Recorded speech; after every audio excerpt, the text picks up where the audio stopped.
This is the Cutting Edge, and I FM there with you. In the background you're hearing Cheslek, brand new song. Very appropriate for them time, yeah. And time after this time. You know them way there? Yes. Before that you hear the man Spice with Black Like a Tar. You understand? Yeah, man, I see your thing. You know, we in a Black History Month. You know them way there. We have to keep in line, keep in tune. You know them way.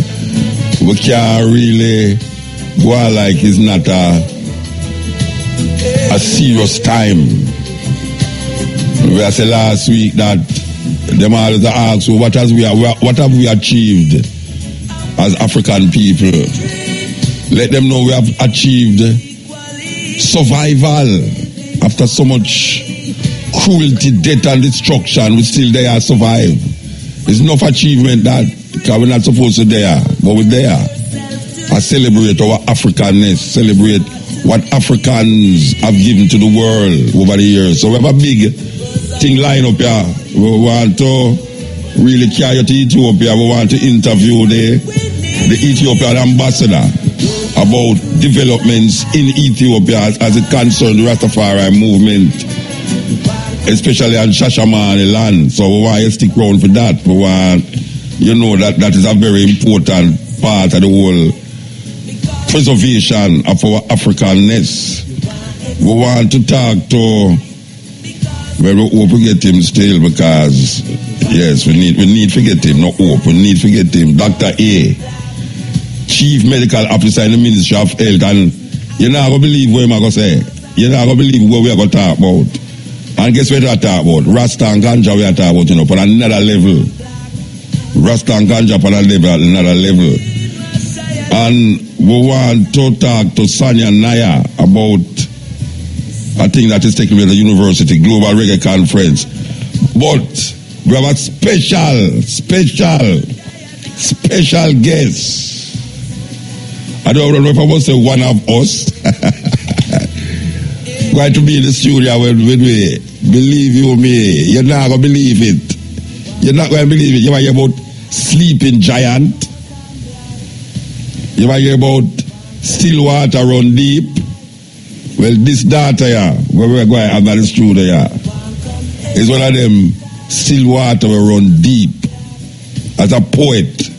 But you know her, but you don't know her, no poet, you know. You know her, but you know her. And you're going to be shocked when I tell you it's who. And I'm going to tell you it's who. I'm going to just make sure you just come in the studio and do what you're supposed to do. And then you're going to realize it's who really you listen to. This is the Cutting Edge on RFM. We're there with you. You know, sometimes you see some people, you know, and you don't know what is their intention or when are them mind or when are them heart or how them really view certain things. So it's very important that you sometimes ask questions or even get to understand them, even though you and them not close, but you get to find out what them tick and how them tick. This is the Cutting Edge on RFM. We want to heal up the 10 million people out there. We want to heal up the 10 million people out there. Believe you me, at 10 million. Believe you me, BAYSEE don't even know that yet, but BAYSEE at 10 million. BAYSEE don't even know say at 10 million. We want to heal up the 10 million people them who press the YouTube button and tune in to the Cutting Edge and the Stepping Razor. This is the Cutting Edge again. I'm going to tell you about it. You know the people them in Atlanta, especially Kofi, who really host we on there in this weekend are gone. Believe you me, theater nice, pack up. We love it. We love the vibes. Yes, Kofi, you go on good. I will meet a whole heap of Cutting Edge and Stepping Razor people. And I'm going to them full up the whole place. We want to heal up all the people them in Atlanta who listen to Cutting Edge and Stepping Razor. Yes. Friday, you know, so this Friday, yeah, Africa, Accra. You know Accra. We say Accra. We know you're waiting for me, don't worry yourself, you know, we're going to there. Yes. This is the Cutting Edge on RFM. You know, we as Rastafari, brethren and sisters over the years, has really looked to Ethiopia for that solace that most people search for in the sky. Well, we say Ethiopia, the land of our fathers, the land where the gods love to be. Well, a lot of Jamaicans have gone home to Ethiopia, and we know that there's a lot of problems that is confronting these people who have repatriated there. We want to talk to the Ethiopian ambassador. I don't want to spoil up his name, so I prefer him tell you how to pronounce his name. Good afternoon, sir. Good evening. Good evening. How are you? I'm okay. Can you pronounce your name for me, sir? Excuse me? Can you pronounce your name for me? I don't want to pronounce it. Yeah, my name is Girma Burugada. Girma Burugada. Right. Okay, Girma Burugada. And you are the Ethiopian. You have been here before. We spoke already. I have been here before, and I am here for the week of the diplomatic program that has been prepared by the Ministry of Foreign Affairs. What is that about? Can you say what is that about? It's a program that takes place once a year in where diplomats would be convened. Mm-hmm. Those who are here, who are residing here, and also those who reside in other places and who are accredited to Jamaica would all come together, and 1 week the government would brief us on what development programs they have and what they have achieved, and it has been going very well. Okay, so it has started already then, you said? Yeah, it has started Monday. Okay. And it would end Friday. All right. Yeah. All right. Now, the last time I was here, there were certain questions that was posed. Yes. And since you have left here, we just want to say this up front that we can see what we're talking about here. We see the Ghanaian government, I don't know if you have heard of it, but the Ghanaian government has given over 30 to 40 ones from this part of the world citizenship in Ghana. I don't know if you have heard of it. I don't know. No, I have not heard of it. All right. Well, they have just granted citizenship to 40 ones who have been living there for decades. Okay. And we know that Ghana is one of the places that a lot of Jamaicans is, but Ethiopia over the years has been the spotlight, the highlight of Rastafari especially. Yes. Wanted to go. Can you tell me if there's any move afoot to really legitimize those there who have been going through this problem of not being legitimized because they are not citizenship, they don't have no citizenship, they don't have no passport, they don't have anything. Can you tell me what is happening to these Jamaicans who's living in Ethiopia now as it concerns citizenship? As you know, and last time when I was here, we have discussed on the issues and the problems of the Rastafarian groups have in Ethiopia. And it was three issues. The first one has to do with nationality. And the second one has to do with work permits. Okay. And the third one has to do with resident permits. It's these three issues. And last September, the Minister of Foreign Affairs of Ethiopia sat with the Jamaican Rastafarian community members, and he discussed all these problems with them. And he also looked into the demography and the statistics of the people who are living there. And he has found out that there are about 515 community members. Okay.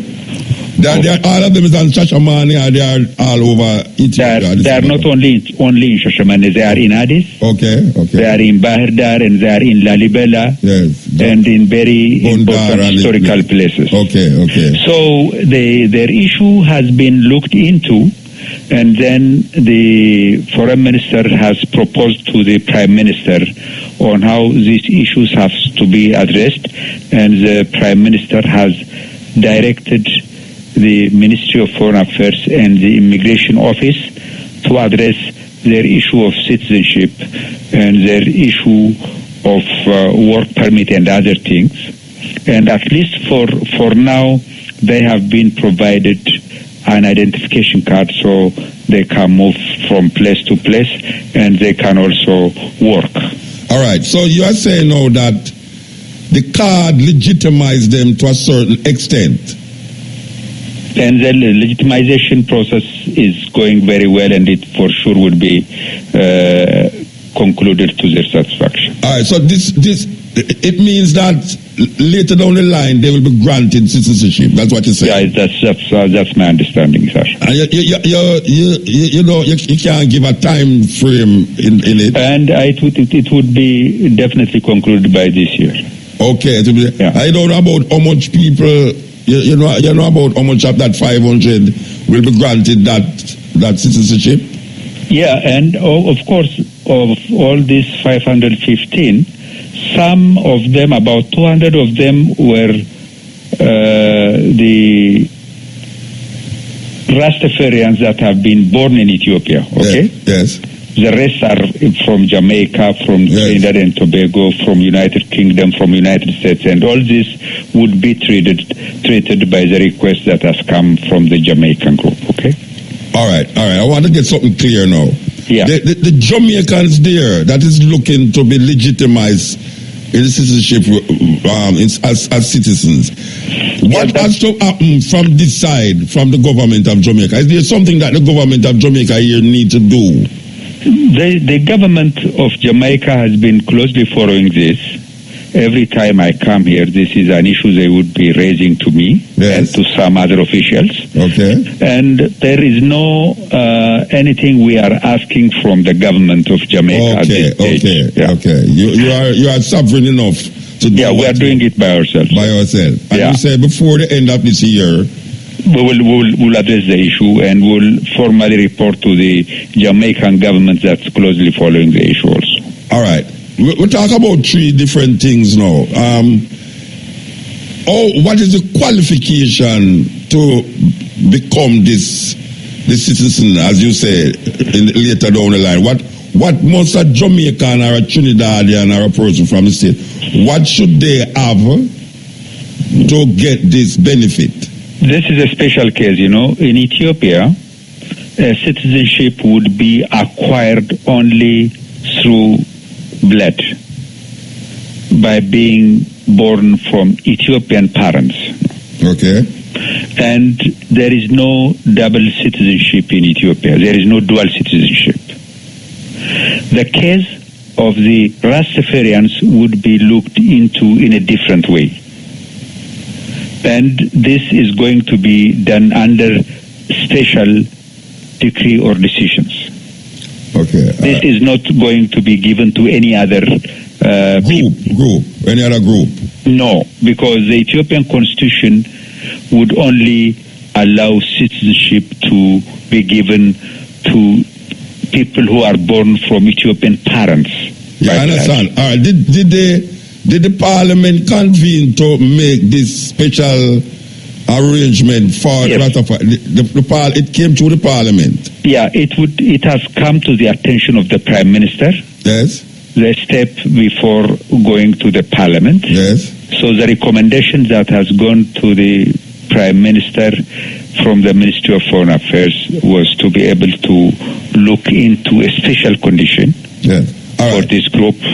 And so the Prime Minister agreed to this, and he has instructed for the final document to be presented to him so that he can send it to the Parliament, okay? All right, yeah. All right, let me ask you something now. Yes. The brethren them there, or the sisters them there, who have married Ethiopians over the years, and have had children with these Ethiopians, it's not that is not an automatic citizenship. That one has no problem. No problem. Those who have been born from Ethiopian parents, yes, they have no problem. There are over 50 of them. Yes, that one is automatic, no problem. But this one, no, we just want to get it clear that we don't have to go over it. This one, what you're talking about, is that the Parliament of Ethiopia, with the granting of the Prime Minister, have decided that Rastafari brethren who's there over a period of time will be given citizenship, even though they are not married to an Ethiopian or have children with an Ethiopian. Yeah, the case of Rastafarians, and you know the historical attachment. Yes. So the Prime Minister is looking into ways of giving the citizenship, the work permit, and Yes. the permanent residence status Yes. to this group Yes. under a special condition Okay. that is not going to be extended to others. It's only to this group. They are looking into ways they would get the citizenship, okay? That sounds beautiful. That sounds beautiful. Yeah. All right. So what about now where the Rastafari bridging them, where they occupy the Shashamane land?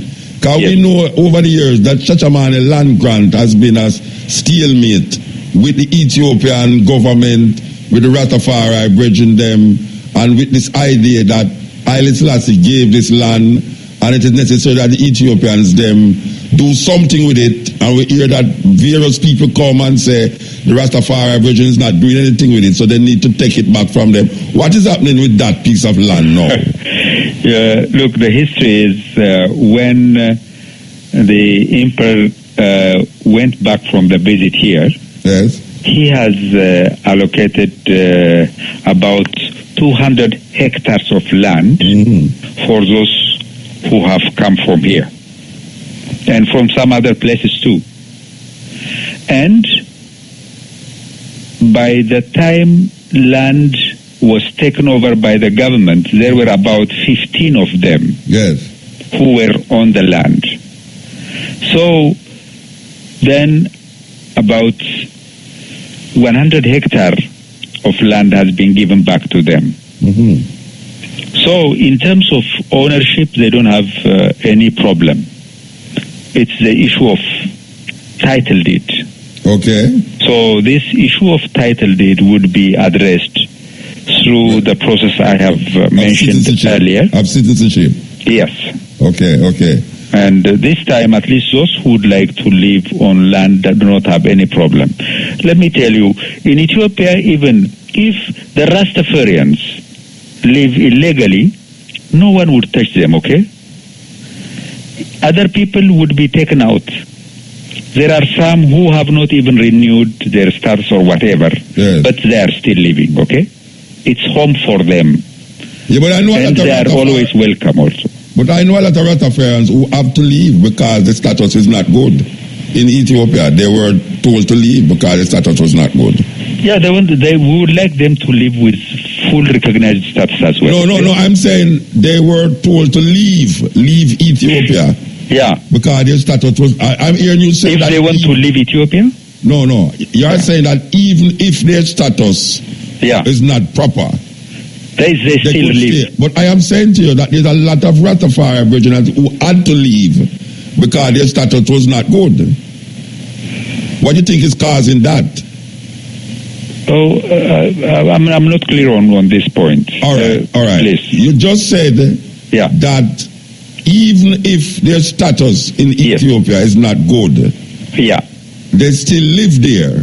Yeah, and no one would touch them. No one would push them out of the... But I am saying to you that I know brethren who had to leave Ethiopia because it was demanded of them to leave because their status was not good. I don't know really this. If you have a specific case, you can let me know, and you can leave this to our honorary consul here. Yes, that is Judith Ilton. Judith Miss Sultan. Yes, Judith. And she's a very good representative of not only Ethiopia. Yes, she's a good friend and representative of Jamaica. Yeah, I understand. So you just leave it with her, and I will follow it up with pleasure. All right. Okay. All right, now, let us go to the next thing now. I'm sorry to be going on this topic, but very important. No, it's okay. Yes, okay. If tomorrow a group of Rastafari brethren decide that they're going to just come to Ethiopia, what we call repatriation, at the airport they come in maybe 50, maybe 100, and they decide that they're going to go to Shashamane. Yeah. Or would the government view that as something? Or what would happen there? At this stage, if a Rastafarian would like to come to Ethiopia from any part of the world, yes, if he is coming from a country with whom we have a visa arrangement, no problem, he would come. And going to Shashamane would be done by his choice. There is no problem. Yes.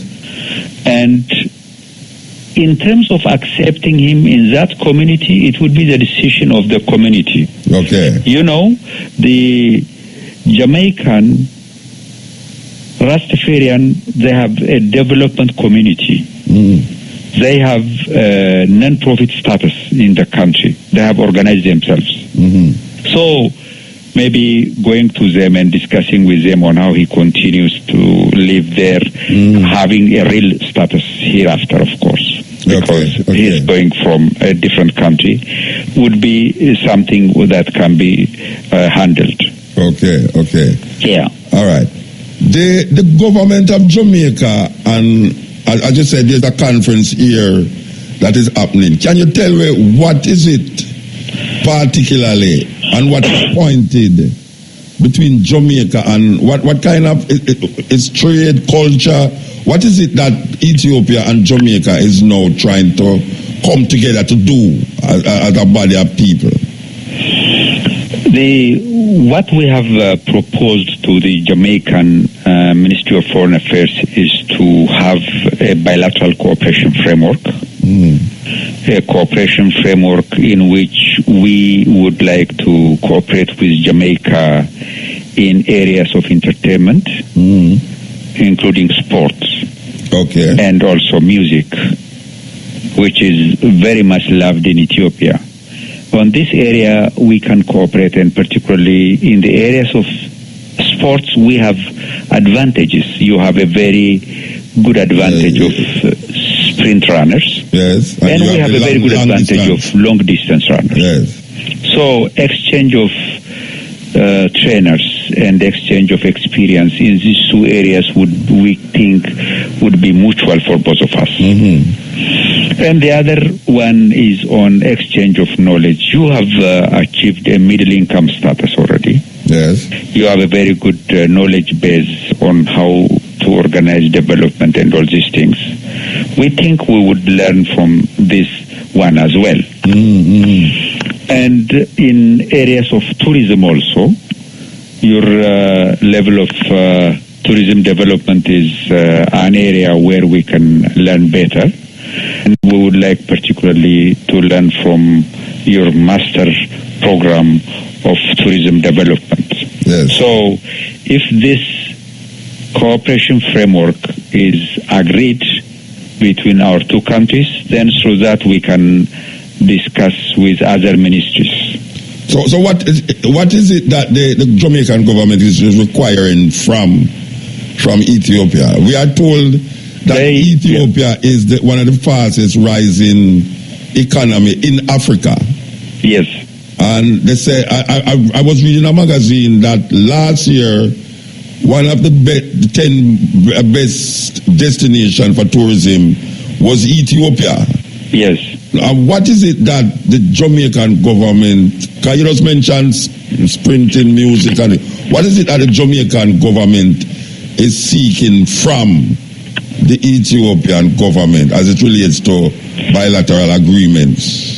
One very clear request that have been tabled to us is that the Jamaican government, particularly the Ministry of Transport of Jamaica, would like Ethiopian Airlines to extend its flights here. Ethiopian Airlines, as you know, is one of the biggest airlines in the world. Africa. Yes, and it's one of the Star Alliance already. Why I laugh is how much fleet it have, by the way? How much fleet?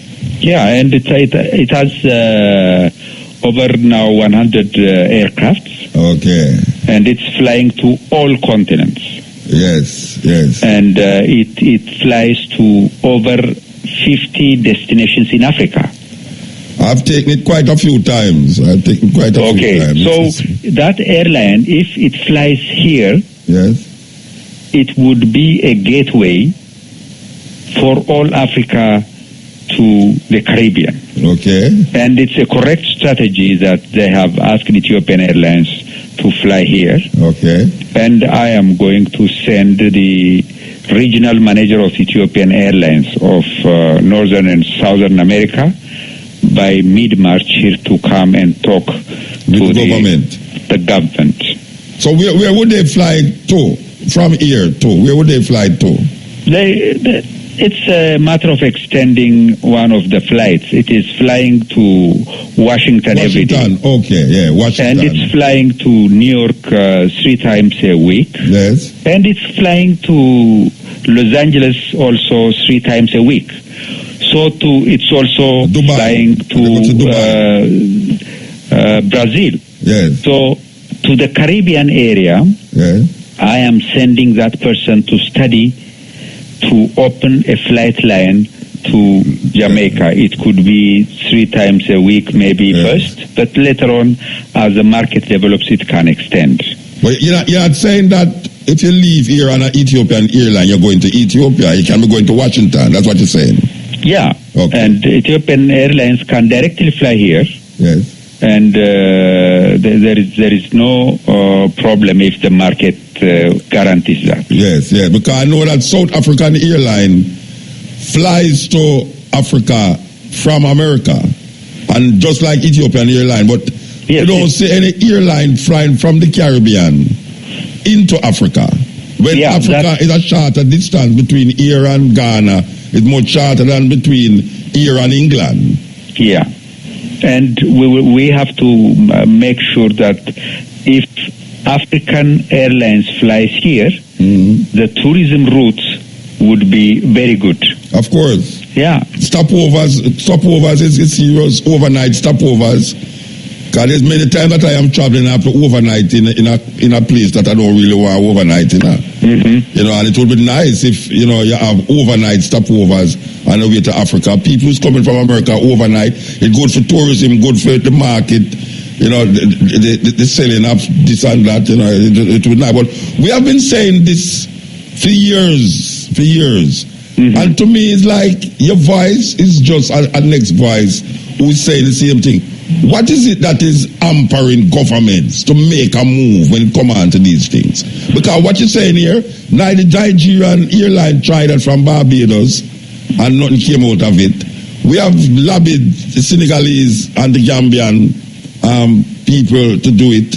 What is it that don't allow governments to, even though they suggest the thing, they don't move to it?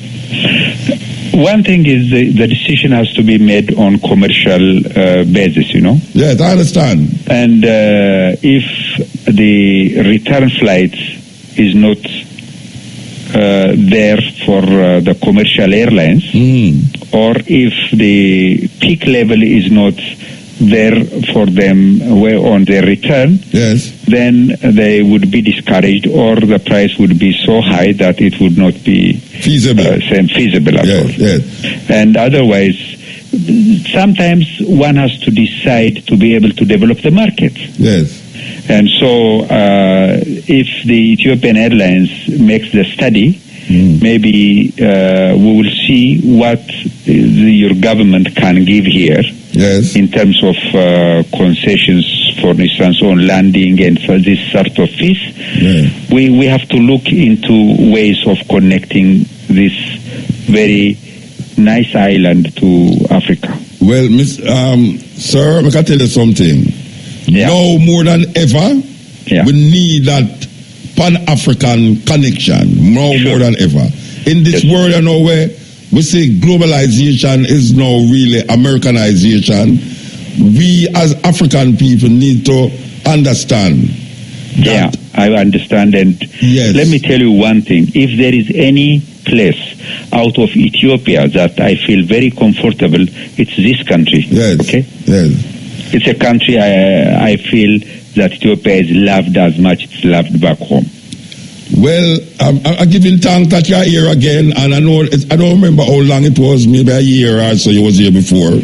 Yeah. And we don't hear from you until you come back here. So we hope we can hear something out of what you just said. We hope you can see a lot of what you just said made manifest before you come back here to Jamaica. Sure. Next time I come, I will tell you the progress. And we will be annoying unit, Hilton.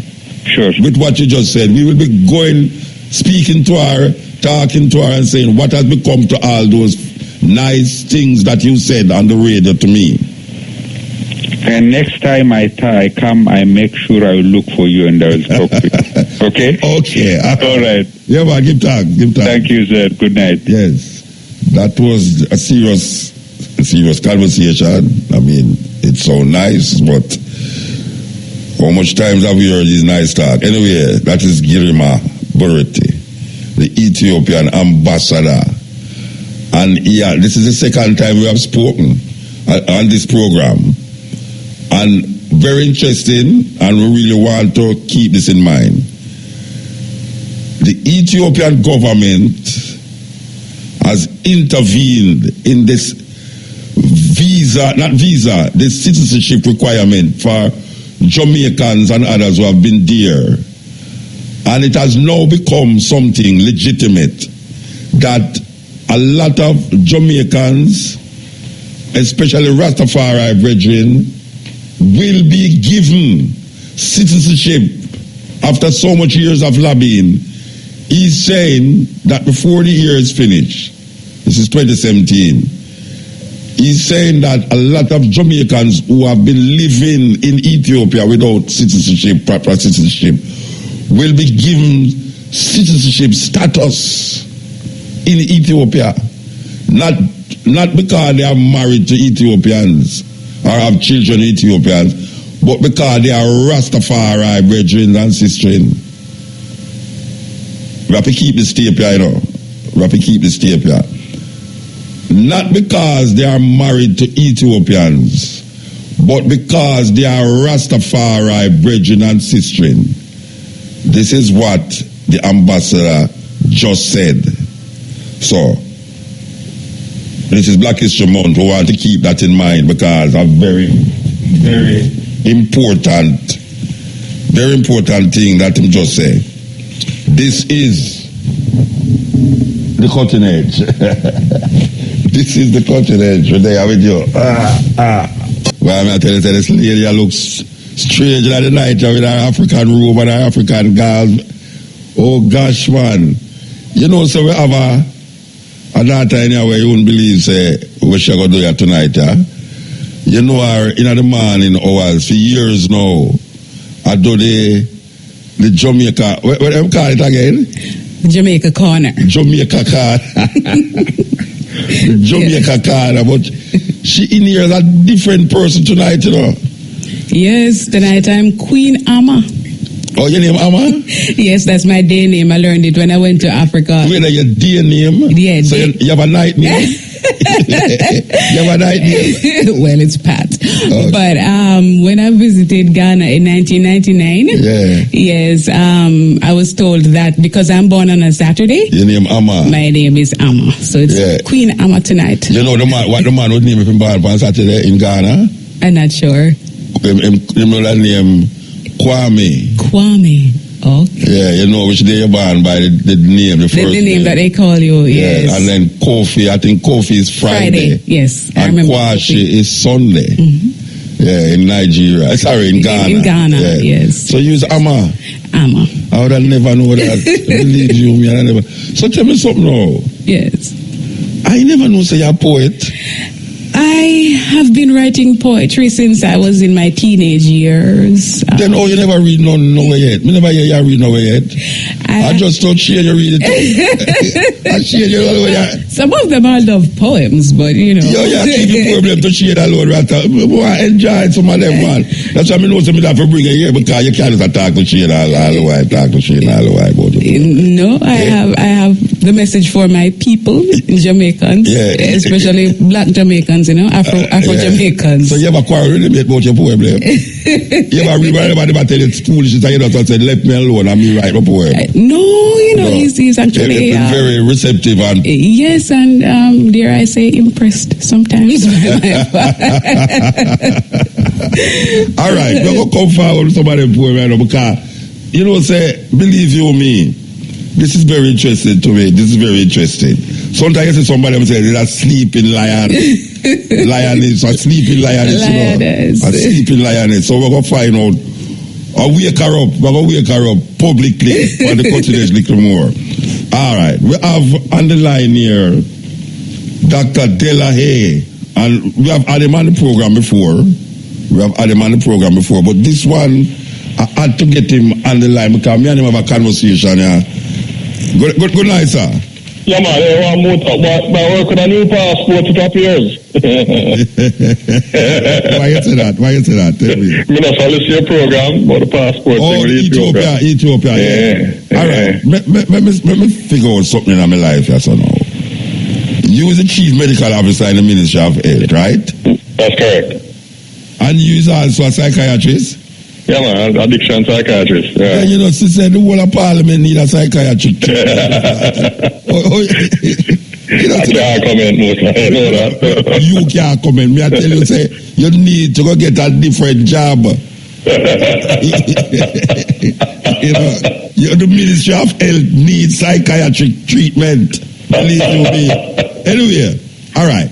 So, we are talking about ganja. Right. We are talking about Rasta. Right. And we are talking about just the public. A while ago, if you hear we're going a while ago, the ambassador, we are talking about normal Jamaicans who marry Ethiopians. Right. Who them children is automatically citizens of Ethiopia. And then we are talking about a Rasta who do have no connection with Ethiopian women. A Rasta woman who do have no connection with Ethiopian man. But just because he's a Rasta, he's going to be granted the status of citizenship. That is what the man just said. You hear him say, right? Yeah, man. Yeah. All right. So, little more, we can go to you as a psychiatrist and say, Muta not a madman. You personally didn't hear it, right? All right. So now we reach a stage as now, which is a similar thing we're going to work with as now. We are talking about Rasta. And we are talking about the normal Jamaican, and we are talking about ganja.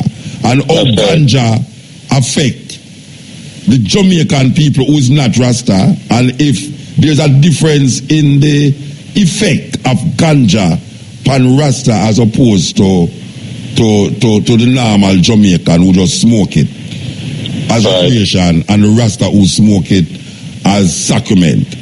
Explain to me, what is your findings and connection with this argument here now? Tell me. Here's the thing, Muta. From 99, me and everything. Yeah? After I left the army, started psychiatry. And an observation of mine from them time is that you hardly see a Rastaman come in with a psychotic episode. In fact, I can tell you, it's maybe 3, since 99 is how much years that? 18 years. Yes. 3, 4. Since you did have 4 Rasta come in with psychotic. About that me can count. Yeah? Of course, we have to differentiate now, because I can appreciate as a Jamaican, what is a Rasta man. So in fact, there's a term I use called Rastoid, meaning a man where a lax burner really is a Rasta. You see what I'm saying? Yeah. Right. So, strictly speaking, Rastafari, very few that I've encountered who smoke weed regularly would have come in with a psychotic episode. All right. Whereas the ones them who come in, how would you say 4? About that. You know, so them is Rasta. Well, for almost all, I think 3 out of the 4 cases, it was actually a group of brethren who brought them in. Okay. From a camp, right. All right. Yeah. To Bingi and so on. I distinctly remember, Yeah, okay. So they recognized that something was wrong and brought the persons in to say that something going on, deal with it. And your findings was that is the herbs cause it? In that case, so, it's difficult to say, but in most cases where you have psychosis, you have a family history, so you have a genetic predisposition, generally speaking. Yeah. I don't remember the details of these for. I record every patient I've seen in my training still, so I can go back and look. But, I don't want to show you off, I just want to say something because I don't want. All right, you said the 4 come, and over the period of years, it's 4 Rasta coming there. But that's we have to decide if the 4 Rasta will come in there have any relationship with what we are going to talk about. Right. The scientific study you did on those 4 Rasta, to say these 4 Rasta come in there because of rat smoking or because they did drink rum. I mean, what is it that them come? Again, from my recollection, there really was no other factor. I'm not remembering genetics now. Invariably there is, But that's what sparked the interest because 4 is a small number that you hold. That over 1 and motor. Compared to the hundreds. The thousands of Rasta smoke. And thousands of persons who, smoke and not get ill. And then to the thousands who smoke recreationally and come in very ill. Okay. So it's a stark difference. Yeah, and so from there, I start thinking it through. I go overseas, work in different facilities. Those Rasta man come in. And so that's been many years of really having the thought. We call it anecdotal evidence. I haven't done a study. But I think it through until finally I end up in a discussion with our colleague at Yale University who was quite interested in it, and wanted to figure out that, look, the term we use is a protective factor. That it would appear that for Rasta there must be protective factors that, in spite of using a product that potentially can cause psychosis, them don't present with it. And so he started a study. Smallly, he decided to have been Barbados. I don't know how he figured that for Rasta for the numbers he needed. I think he only got like 6 for the year. In a Barbados? Right? Okay. So that's why I reach out now to say, boy, I want we call it representative sample. So you need a bigger figure. So you can extrapolate and say, well, these are the findings and so on. So reach out. So, jokingly I said, then you can go Barbados for Rasta man. Jamaica, Rasta man. And so one thing led to another. We just submitted for a grant from the National Institute on Drug Abuse. Well, same people who gave me my fellowship at Johns Hopkins when I did addiction. So now we're sitting down to, over 3 years, examine scientifically 90 Rastas compared with 90 persons, same age, gender, non-Rasta. Which is how you do it, and so using the Barbados example as what I call a pilot. The people are very interested in it. We anticipate we're going to get a grant, but it really would allow us now to put pen to paper and in a scientific way measure what's going on, why it is that Rasta, it appears, isn't impacted the way another recreational user would be. We get into the protective factors. It's clear to me, Rasta not just born herb, there are clear guidelines to the religion that I practice, which as a Jamaican I understand fully. But it would allow us to really be able to document that in a scientific way for the world. So the 90 cases, you find them already, are you one? No, we just submit the grant. Okay. So we need to find, so we're going, of course, it's not a forced thing, there are ethical guidelines. A man has to sign a consent and agree to participate. We have to agree that if him feel like pull out at any point of the process, he can. And we're ensuring that a man get a little thing. If you spend 2 hours answering some questions with a likely thing. So we're working with things like that, So this would have an excellent opportunity. This would have gone over a period of how long? Over 3 years, 30 per year. Okay. That's how we envisage, right? So it'll take a time, sit down and go through. But it's a meaning for me. The National Institute on Drug Abuse, we're excited about it. We haven't heard back yet, but through the grapevine, especially the fact that they funded my thing over 13, 14 years ago. They're really interested. All right. Scientifically, right. If you put the Rasta in front of you, as a psychiatrist, what would you be asking him as opposed to if you put the one on the... For this argument, Steve, I could say ballad. For this argument, radio. All right. So if you put the ballad over there, so the rat over there, so what would you be asking as a psychiatrist to come to a conclusion? Let me start by saying, Muta, the man that I'm work caller, and in fact, this is where the cultural specificity comes in when you're doing a study. So the man them start by saying is a battery test them running. So let them know we're not a battery thing. You know, we're going to have a series of questionnaires. Yes. There's a big difference in our setting. Yeah, I understand. You see me? Right. But there's a series of established questionnaires, a number of them standardized in this part of the world. In a structured way that we sit and go through identifying, looking at a wide variety of potential impacts that we know with other persons, to include issues of memory, issues of concentration, ability, quality of life, that kind of thing, how you feel subjectively. These are the kinds of things we're delving into.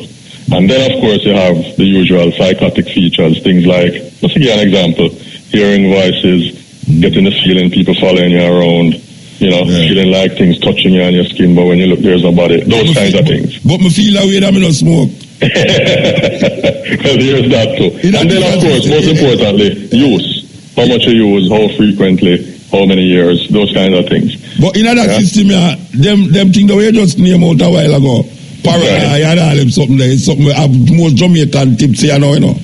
That's why you have a comparative group who not smoking, and so you can statistically now determine, is it significant in this group compared to the other or not? You know? Yeah, all right. Suppose you ask the rat and him say him hear voices. Right. Him hear Haile Selassie voice every night. And they ask the ballad and him say, yeah, boy, me hear voices, all the while me hear voices. Anytime you go home and I tell me your whole heap of voices. Yeah. Where you not draw from that? You have to put it in context, Muta. Enough man I hear God in our society, you know. Whereas I can tell you, if you're in a Britain and you tell a man you hear something like that, you probably end up in a facility. It's one of the reasons, for example, we think has led to a larger number of Caribbean nationals or Caribbean origin persons ending up in psychiatric facilities. No, but when I ask you, tell me what would there be a conclusion in those questions if the two say them hear voices, but them come from two different not different perspectives? Because one time hear voices, become a pray to God every day and God tell him say. And the other say, yes, him hear Haile Selassie and tell him say. So, what kind of conclusion you have? It don't hinge on one thing, Muta. So you have some criteria, for example. So there's a number of things, established criteria, and their list. You need 3 or 5. Just to give you an example. So one thing like that wouldn't necessarily lead to a conclusion that you're mad. You understand? So I would have put it in perspective. And let's imagine, for example, the whole group of Rasta that we bring have some characteristic features that they describe. That we'll have to put that in perspective as well. Yeah, because every man cannot feel the same thing as that Dharma. Of course. You know, in that way. So we're going to put to scrutiny. But the beauty is you have a parallel group, non-RAS, reporting as well on their feelings and so on. So you're able to determine between the two. You know? Bridget, I'd like really find out. I mean, when you plan to start this? Well, I think certainly by the middle of the year. By the middle of the year we should. You should have talked to some elder Ras, because you want me to say elder Ras now. Yes. You see a whole heap of youth now, we say them a Rasta and a smoke herbs. A recreational ganja them a work with it. We know that. And we know that. Them tell them a Rasta till you know. But in terms of this sacramental idea of it, the ancient Rasta used to come with, I think you should have talked to more of the ancient Rasta them rather than these new Rasta where they bought the place and all. Well, you give me the link in a motor, but I agree with you. That's what we need. Have you ever give the link? Yeah, man. You give me the link. That's why I'm reach out. I will leave a Rasta about to listen to this program and now I feel really want this to happen, to show people say Rasta. Because you start out with a premise, I don't know why you start out with the premise. Say, you start with the premise because over your period of years, you hardly see the Rasta come there. Psychotic, so that premise is very interesting. Yeah, and then that's the outcome is sure if the premise is true or not, which is how you know. You validate it, Right, that's right. And it could, scientifically, it would make it more valid if you can come and say, this is the reason why. You know, that's correct. I have a thing over the years where I talk on stage, you know, I say, cocaine is a white people thing and herbs is a black people thing, because when black people take cocaine, it's like them wishing at white people when they take cocaine, you know. And when me see white people smoke ganja, you know, it's like them want to fly. Yeah. There are some differences, you know, with some products. So it's a cultural thing, because me go at some festival, I see white people smoke ganja. And when me see them, I do me, I say, wait, I wish music them I listen to. Them not dance music. Them a twist and a turn and go like they want to climb up that thing here and all them something there. Yeah. Me see black people take cocaine. Rasta, them do some terrible things, Rasta. Yeah. I mean, I wonder if I know some cocaine head, I go on with all them madness, so me say I go on around the place. But we're going to, all the products we're going to examine too, you know. I remember some other factors would be contaminants in the products because of whole heap of weed aside and those kinds of things. So it's comprehensive. Yes. All right, we'll keep our breast bridging. Yeah, man, I will. I'll give you a shot. I'm really interested to find out, you know, if any Rastafari original listen, who know any you know, so I book up a Elliot up on Bob Marley Center the other day where I'm ready for talk. At 6 years, I'm a Rasta and him want to talk, and him say I smoke ganja for 60 years and him not say nothing wrong with him. You know, you see, when me hear talk, you know, in my mind run pan, you know. Yeah. No, man, I mean, in my experience, I know a lot of people like that too. Yes. That's the kind of man I want to link with. All right, so you all get them, trust me. Give thanks here, Bridget. Give thanks. All right, cool. Yeah, that's very interesting, man. Very interesting. Scientifically, it's recognized the thing now. That was Dr. Dela A. He's a chief medical officer in the Ministry of Health and consultant addiction psychiatrist. Very important. Him have a contact number here, so anyone want to contact him. 822-2640. 822-2640 and 383-0348. That is very, very important. I don't know if I know that one, but to me, it's very important. This man I work as a psychiatrist, and the man is in the Rasta coming there and in a serious psychotic effect of ganja. And this is something where the society that ball blood. And I say, appear madman, ganja smoking madman. I chew them and smoke ganja while they get mad. And see the doctor say him not find that to be true. Him not find that to be true. Serious thing. Yeah, this is the Cutting Edge on RFM. Who am I? Captured from the shores of West Africa, stripped, black, beautiful, naked, queen of the motherland, transported to Mecca, shackled, ravished, raped. You thought I would have been broken, that these words would never have been spoken. I am here to look into your eyes, to pour scorn on your untruthful lies, fabricated in the pages of your story. Your story is not my story. Looking back at the blood-stained pages of the past, stunned by the anguish, agony, and pain, many died, but their lives were not in vain. The spirit of Africa will never be taken, her gems of wisdom never forsaken. Though the bodies were enslaved, freedom lived in the minds. The shackles are gone, are they? Who am I? I am here to right the wrong, to help us sing our freedom song, to tell my people we are bold, brave, and strong. We are black and we are proud. Let our pride be seen. Triumphant I stand, wise, strong, brave, black, bold, beautiful African queen. Continent with Mutabaruka. We are listening to our lament. In the ear, continent, the end. No, people, One might not know is who attack them talk there, you know. The same woman where in a morning on weekdays and give you the Jamaica corner. It's the same woman who just read a poem there. Pat Clark. Good night, ma'am. Good night, Pat Clark. It's an honor to be here. I'm sorry, it's not a television. I'm sorry, it's not a television to show the people them your exuberance when you read the poor man. I put life in it, that thing. Definitely. It comes from the heart, you know. So tell me something now. How long you write them kind of poem there? Because you say you write love poem to which I will read some of them, but I know you write a love poem before you write them poem there. Yes. Yes. How you write, how you get to now transform yourself to that level now where is when you go to Africa, or tell me, or before? I've had some dreams. I mean, kind of historical dreams, you know.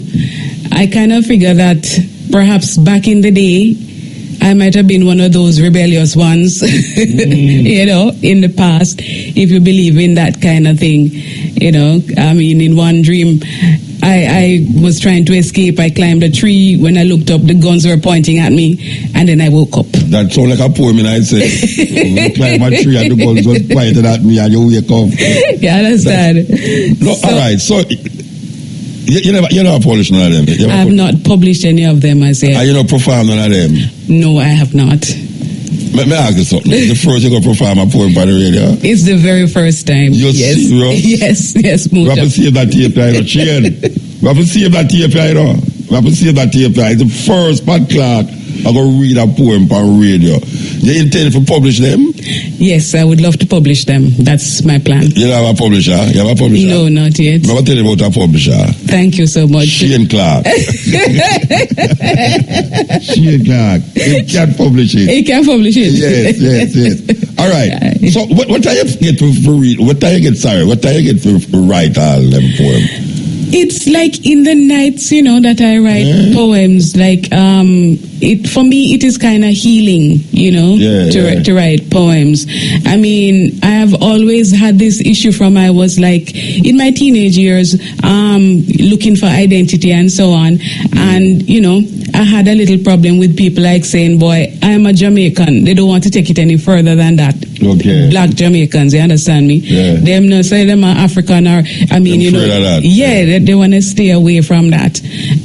You know, I have never really had that issue of wanting to stay away. I've always wanted to go further and deeper into my Africanness. I remember when I was writing, it was for Karimak. I was doing an entrance test and they were asking, you know, why I wanted to become a journalist.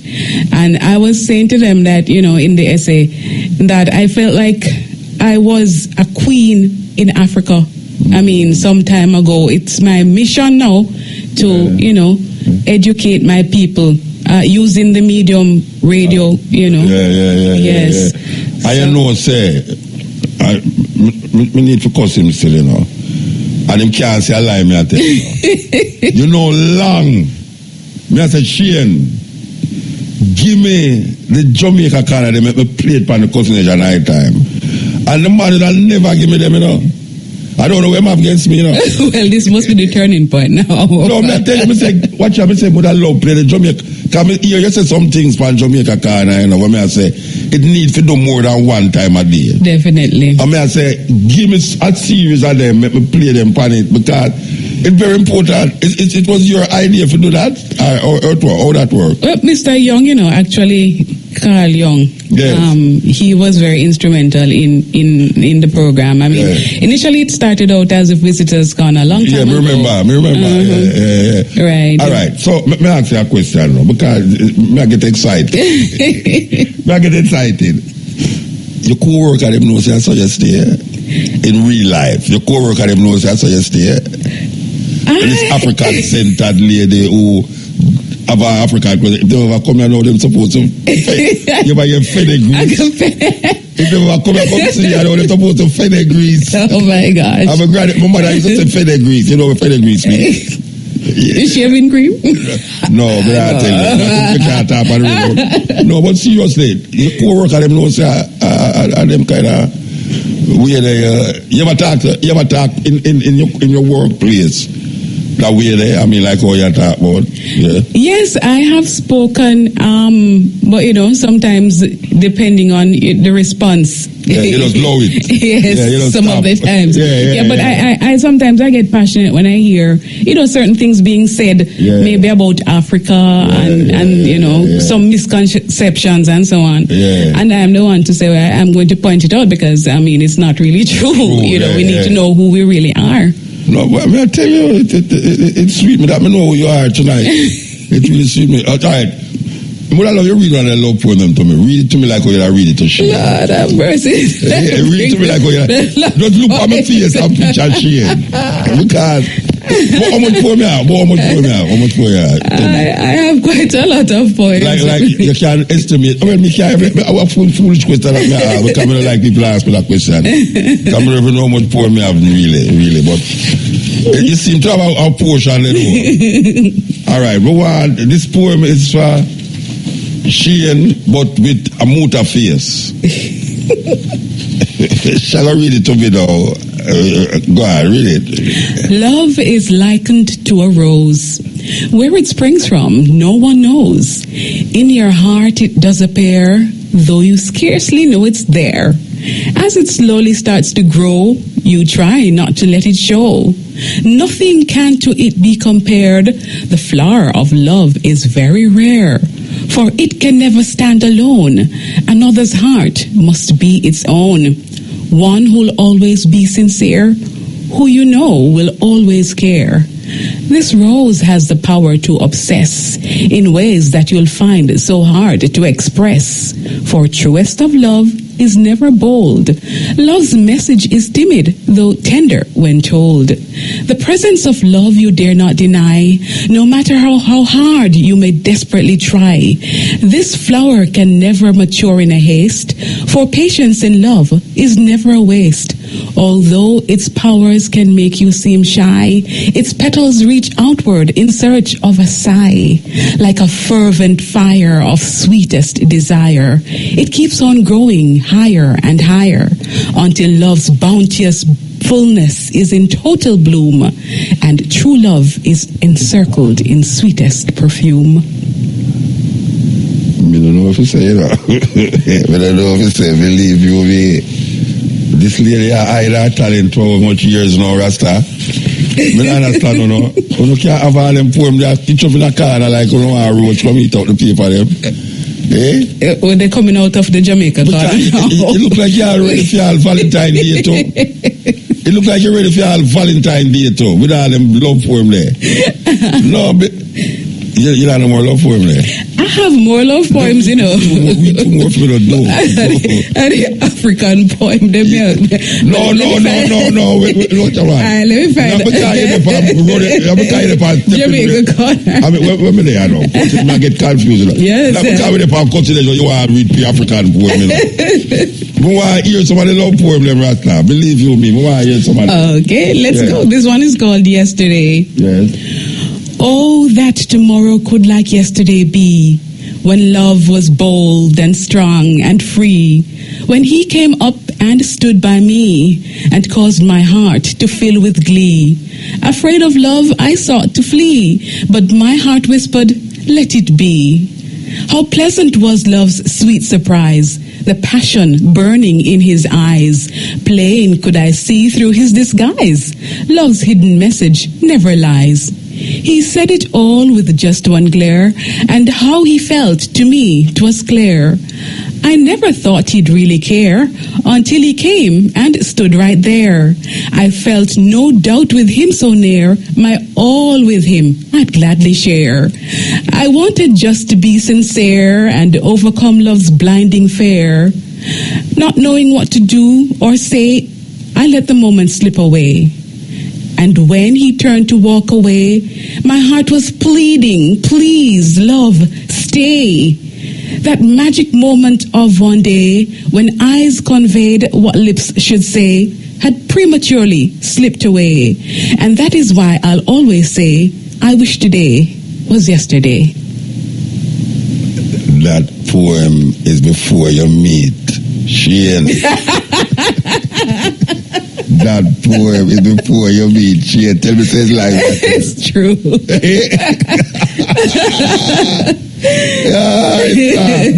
Me I tell you.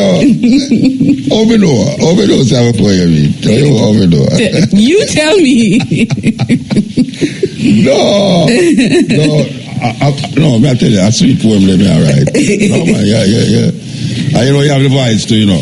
Thank you. Yeah, but I don't know, when they talk we're supposed to put you on this poem, you know. Yes, I have spoken to him. So yes, I'm without a doubt. officially coming out. Yeah, man, no, serious thing. This is the official launch. Of course. Pat Clark as a poet, really. You know. Queen Amma. Queen Amma. All right. The poems that you write, anytime you write, like for example, the African poem, them, it's so you write just so you go and do some research to write a specific poem. How you do it?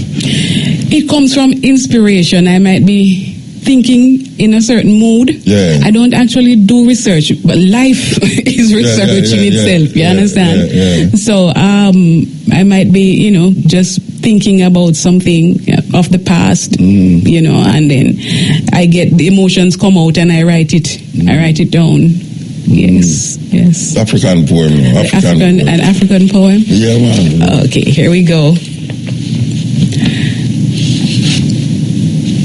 I am the one who will never be silent. Though guns were turned on me, undaunted I stood, must be free. Death could not steal my voice. One way or another, freedom was my choice. The slave trade was such a cruel entity, designed to strip me of my identity. The anguish like a nightmare, gross atrocities I had to bear.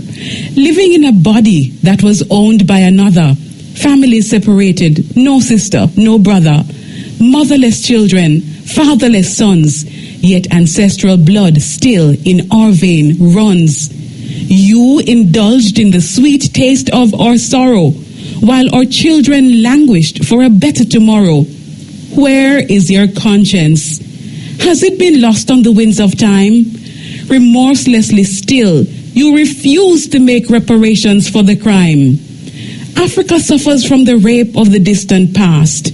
Europe, in stolen glory, today continues to bask. I am the one who will never be silent. Through the doors of no return, I have re-emerged. Your whips, your chains, your shackles could not mute me. I am the small, still voice of conscience that continues forever to echo in your mind. We have a studio around the song. And Shane at the big bars of the studio. I don't know how I'm going to put you on. I don't know how I'm going to do that for CD yet. You need to get up. Especially the love poem that where you just read. The one where you meet. The one where you read before you meet him there. Or if not, I'm going to get Neil a cash flow. A cash flow, Neil. You know cash flow? Yeah, man. Because I hear two with him from two of the poem that where you just read a while ago.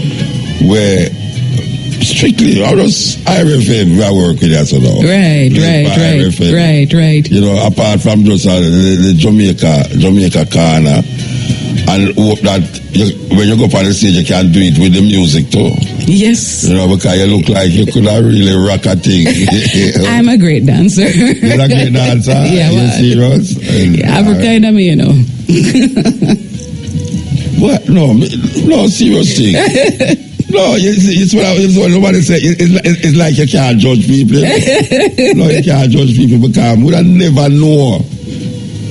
All me there apart, and for years me ask when me look for Jamaica corner, but me never take it for the next level. All me know say what you do is something me feel say should have the dip and cutting edge too. You understand? Yes. And for years me I ram it, and him not do it still. But it's a different level, you know. It is. It's a different level, you know. How much poem you want to put on the book? Tell me. How much poem you want to put on the book? I don't know. I have a part 1 and part 2. You have warrior poems. Themes, yeah, you know. Like Amma. Yes. And different themes. Yes. All right, nature. Cause I know say a whole heap of ladies love write about relationship.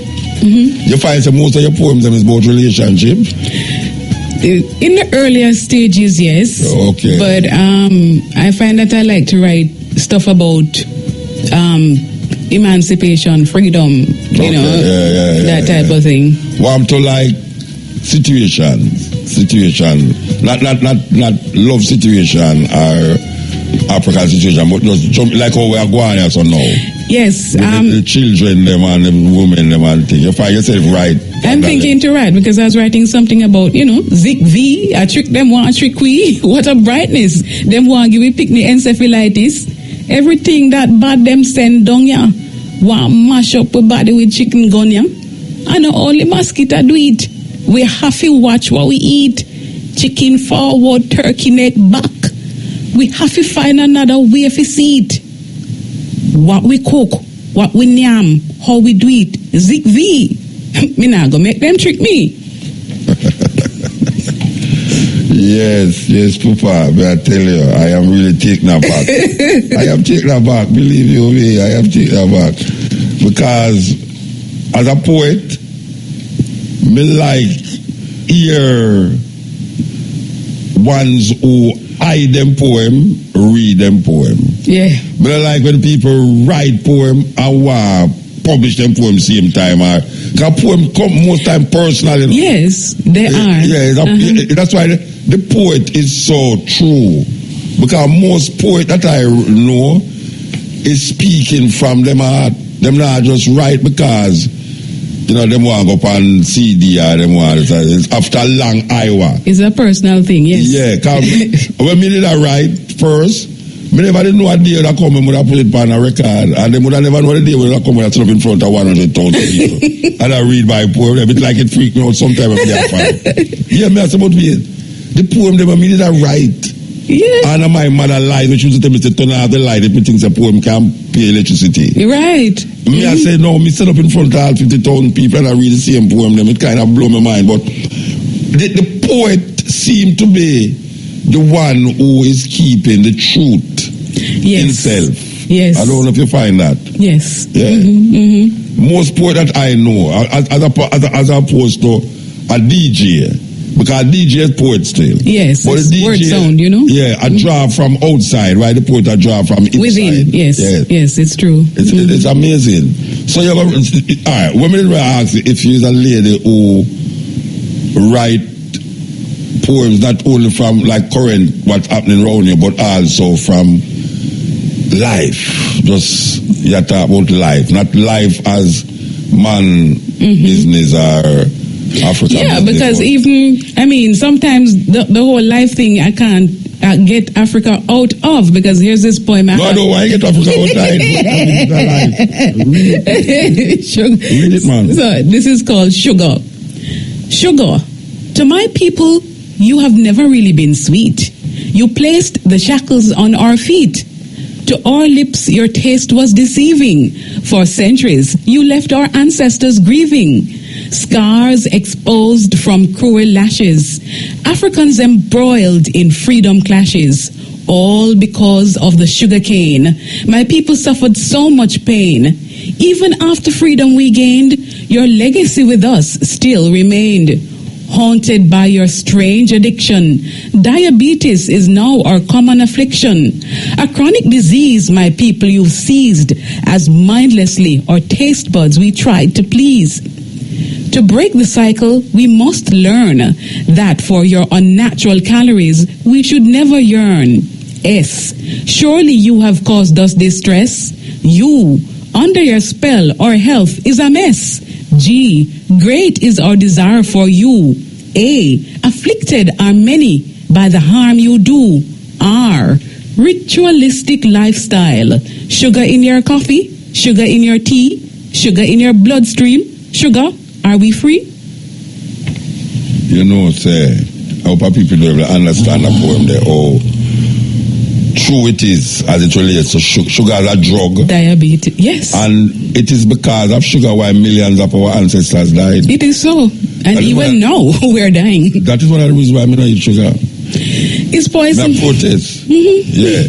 Apart from it not good for you, but in a deep heart of hearts, when we picture how much Africans died for the plantation to satisfy Europeans' greed and need for rum and sugar as an addiction, I tell myself, say, it's not good. Yeah. It's addictive too. Me like the poem. It's a drug. Me like the poem. I don't know what to say. You have to spell more. Thank you. You have inspired me, I must admit. Oh, yeah? Yes, I've seen you at the lecture theatre there on campus, and so. You used to go to university? Yes, man. I went to university in the West Indies. Hey, where was studying up there? Media and communication. Yeah? Mm-hmm. So where you see me? Tell me where you see me. At the lecture theatre, you were wearing African garb as usual, and you said a poem. I think it might have been this poem. Yeah. Yes, and I was truly inspired. So, thank you. This is the cutting edge. I don't remember ever stepping with that. We're talking to you know. Queen Amma. Let's separate the personalities. Queen Amma. You know, so I remember it from. As a matter of fact, you know, I go to see you outside and start the Queen Amma rather than I tell you about say your name. Clark, you know. Yeah, Pat Clark is for Jamaica. Corner. Jamaica. Yeah, man, Queen Amma the poet. Amma is Saturday. Born on a Saturday. So wait there. When you went to Ghana, yes. you tell one of the man them say born on Saturday. Yeah. Say, oh, Amma. Yes. Okay. Yeah. That's interesting. This is the Cutting Edge. New album I come out in the early part of the year, you know. It's Stony Hill by Damian Marley, Climb by Queen Ifrica. We see Christopher Mann album come out. A whole heap album. Music is alive and well. Believe you me, the music alive and well. And we say them have the festival. You know, as a whole heap of time this thing cancel or postpone. Well, we see it coming back. Rakabesa, Herbs and Music Festival. We see it come up here soon. We're glad to see it and make it way still right over there. So in a place that will become a big site too, you know. IRFM bust a place there, you know. I want to know that. Ryan Nuevo Village and Great House send me Rakabesa Herbs and Music Festival. This is the Cutting Edge. We're talking to Pat Clark, Jamaica Corner lady. Transform herself tonight into Amma. And it's wonderful to hear her recite our poems them. And it's not the last you're going to hear of Amma. I trust you and I say that. Amma, it's not the last time I hear about you. It's a sweet thing. And thank you. Anytime, if you want something where I think I can help you with, you can talk to me. Really appreciate it. Yeah, you can talk to me. Because sometimes you have some poetry thing going on, you know, where them need some fresh voice. Real. Find, you know, fresh voice. And the poetry world, you know, it don't tap into it, you know. It's not really, you know, I mean, you hear about muta all the while and all them really, but it's like you have poets out there where rise to the occasion, where it necessarily important. I'm glad to say, even Elliot start our thing on Wednesday. That is so refreshing. Yes. Wonderful. Yes, we're glad for that. So, you know what Elliot. No, she doesn't know my secret. No, well, what? I'm supposed to that 20. I know. I put your pan in. No, go talk to my wife. You have to put on our program. Yeah, man. But give me two more of the poem them. No, please. Two more of the poem them. I want to hear them. Freedom Child. For centuries I have waited, my mission unabated, to emancipate the mentally incarcerated. Behold my mother, black and beautiful. My father brave and strong. They have been chosen by the ancestors to nurture the child bearing the freedom song. With excitement I approach the moment of conception. What a blessed womb. A pearl from the Gold Coast, writhing the waves of the Caribbean Sea. Her destiny to conceive me. A cosmic connection of bodies and souls. Embryonic joy. Now two hearts beating in one body. For 9 long months I wait, overwhelmed by the warmth and my impending fate, cradled in the sanctity of Mother Nature as another miracle she prepares to create. I think of the centuries of knowledge I have acquired, several rebirths in diverse parts of the earth, of days when I was a queen in Africa, of the wielding whips of the plantation overseer, of rebellious torture and death, and of my triumphant eminent birth.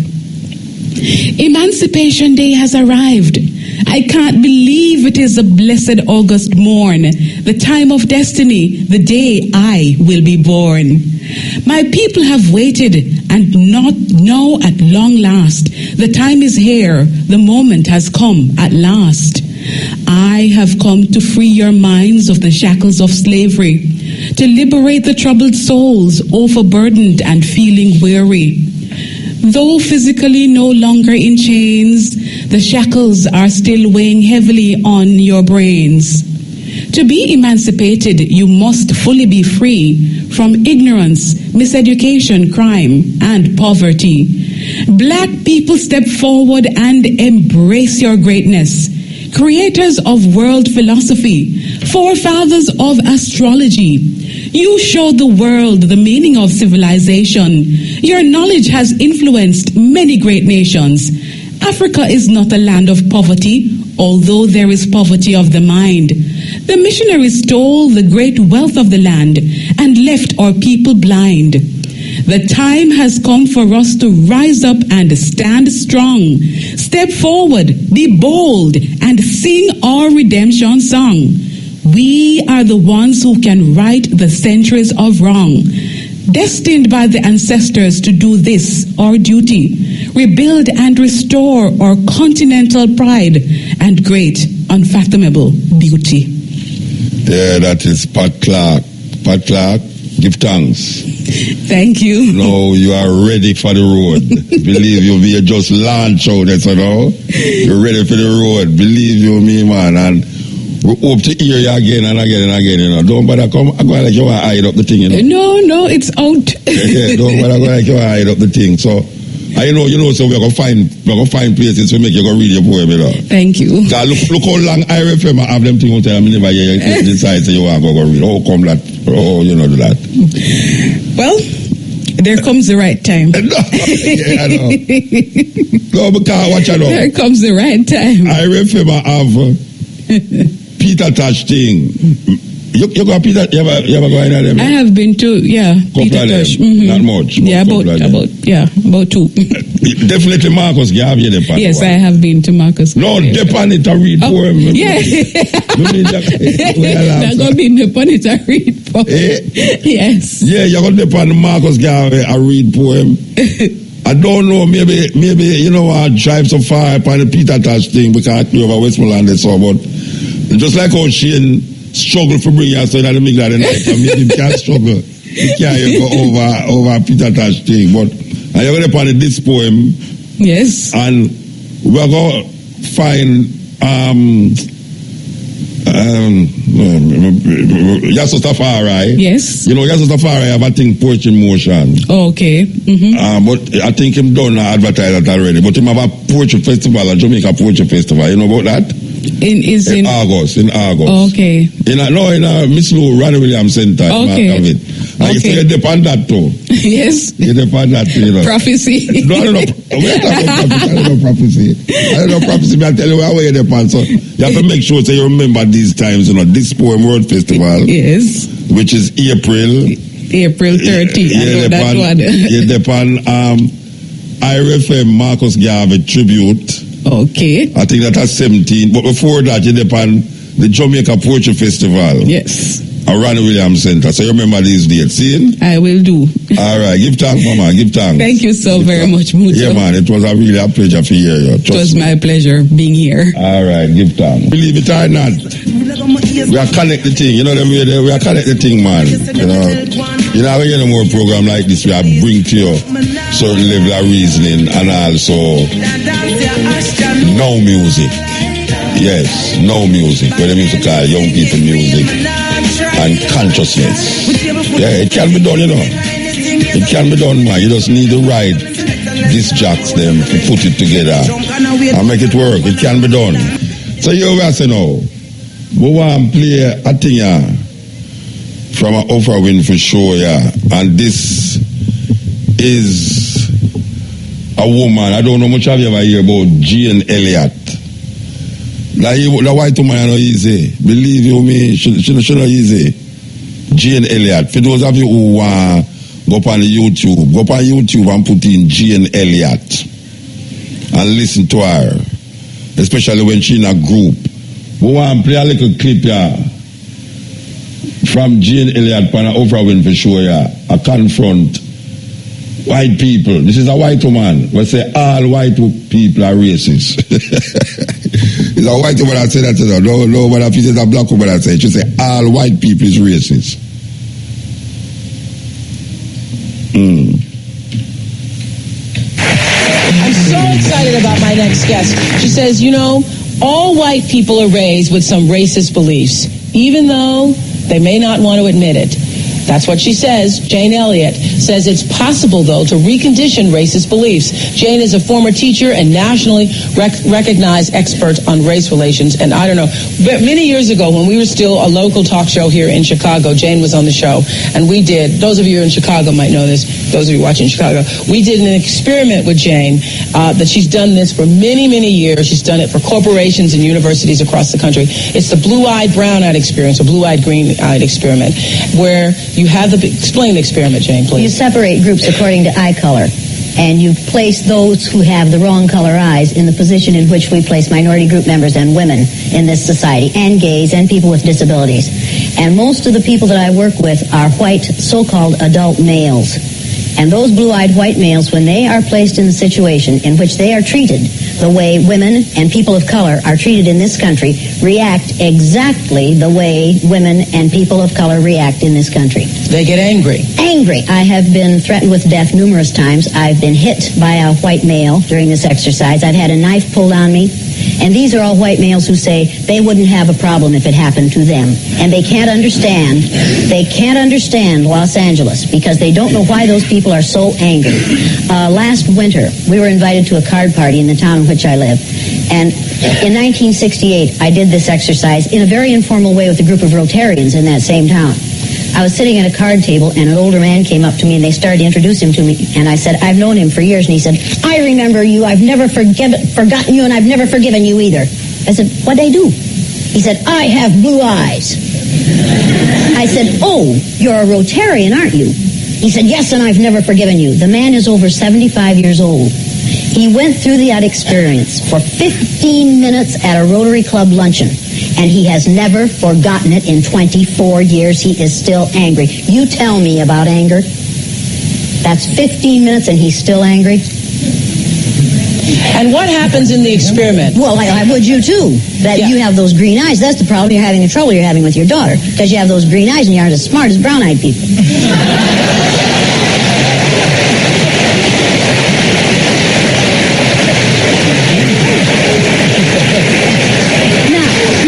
This boy's reaction, he goes, excuse me, do you think he's a little angry? That fast. You see, white folks are really super sensitive. What'd you say, Ron? What'd you say? I said, where's your proof that brown-eyed people are smarter than blue-eyed people? I tell you, brown-eyed people. You just listen. Now this is going to be an effort for you. This is going to be an effort for you because you aren't accustomed to listening. White males are accustomed to telling things; they aren't accustomed to listening. Now,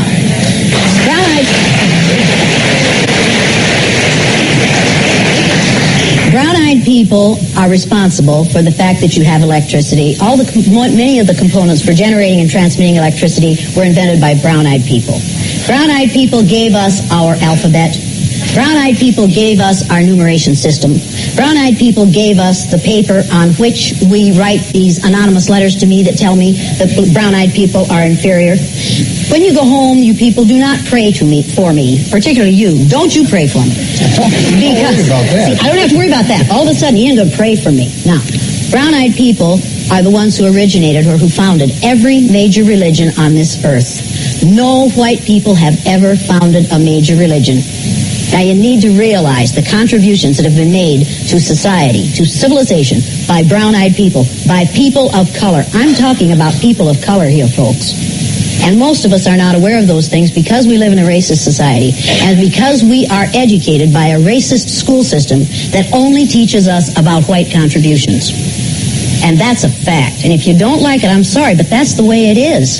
If we would start telling the truth in schools, we would not have racism. We could cure racism in this country. Somebody said, I heard somebody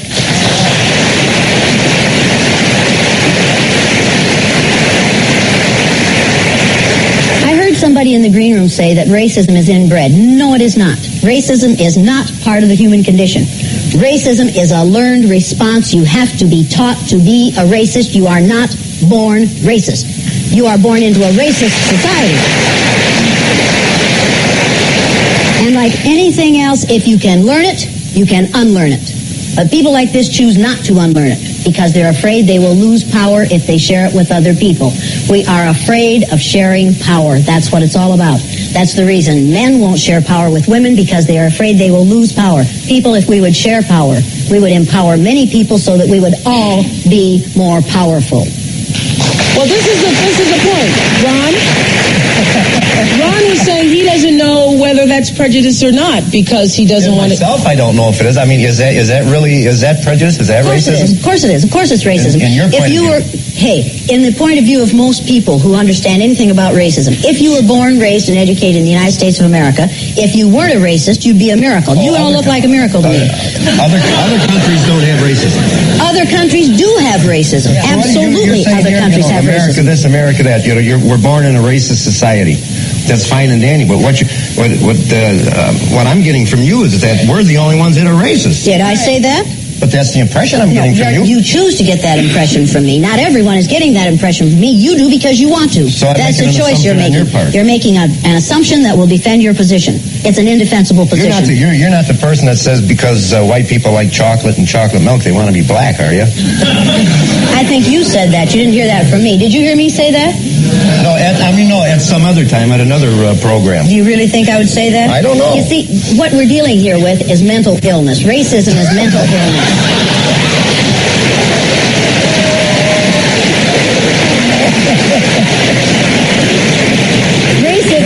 Racism was defined by the President's Joint Council on Mental Health in Children in 1959 as being the number one mental health problem among children in the United States.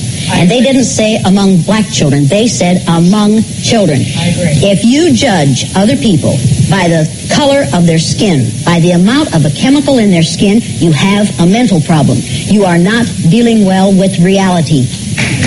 Now, let me say this. This is what I found every month when we do a show about this, that the majority of people who are not of color, white people, always say, but I don't think I'm prejudiced. Even just Gloria said it earlier, but I don't think I'm prejudiced. When we come back, I think what needs to be explained is, okay, everybody is prejudiced. Everybody is prejudiced. And I think the reason why people say, white people in particular say, I'm not prejudiced, is because they're afraid somehow then they're going to be judged because they are prejudiced. I think that if at least the country could just tell the truth about ourselves, if you could just say, yes, if you have to recognize that you are prejudiced before you can begin to change it. When we come back, we're going to tell you why you are prejudiced and how to stop teaching it to your children.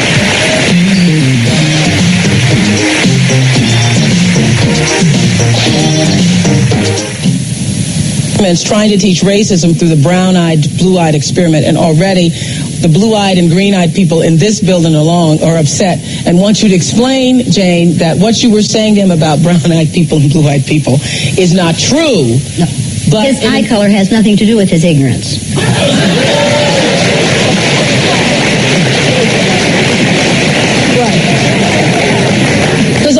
in our bill, in Harbo, people are saying she needs to say because blue-eyed people, there's nothing wrong. It's an experiment. Yes. Okay, so Jane, what I think we also need to explain, and I think our next show, we should do that. Our next show. How many of you would be willing to participate in the brown-eyed, blue-eyed experiment? Yeah. Okay, good. We'll have you back one day. We'll do it.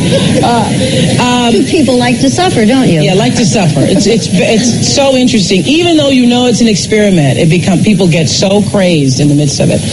I think you need to explain something that I think maybe got not heard as well as it should have, Jane. Jane said just a few minutes ago that if you were raised white in America and you are not prejudiced, then you would be a miracle. It would be a miracle to not be prejudiced. And explain what you meant by that. It would mean that the school system had failed, because the school system in this country is about maintaining the status quo. And in this country, it is white supremacy. That is one of the things we teach in the schools. And we teach it in lots and lots of ways. How many of you have ever had a teacher say to you, when I see people, I don't see people as black or brown or red or yellow. I just see people as people. How many of you have ever heard that statement? How many of you have ever Gloria made that just said statement? it earlier today. Gloria just said, I don't see color. I don't see color. Isn't that wonderful? How many of you have ever heard a teacher say this? I don't care if you're black or brown or green with purple stripes. I'm going to treat you all the same. Ever heard that one? Now, how many of you have ever seen earthlings that were green with purple stripes? You see, that's a very serious statement to make, because you are lumping all people of color with aliens. And it's what we do in this country. We consider those who are people of color not really citizens of this country. How many of you have heard this one? I think we should just ignore differences and talk about how we're all alike inside. Okay? Now, I want you to see something. You stand up there, please. Just stand right there. Put your black shoe right beside my black shoe. Now, you people see any differences between us? What's the first one you notice?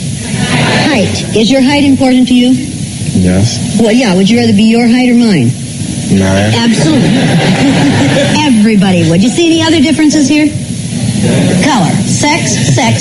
Is sex important to you? Well, let me put that in. Is the fact that you're male important to you? Yes. Yes. Are we alike on the inside? Yeah. Oh, we are? Can you get cancer of the cervix? Can I get prostate cancer?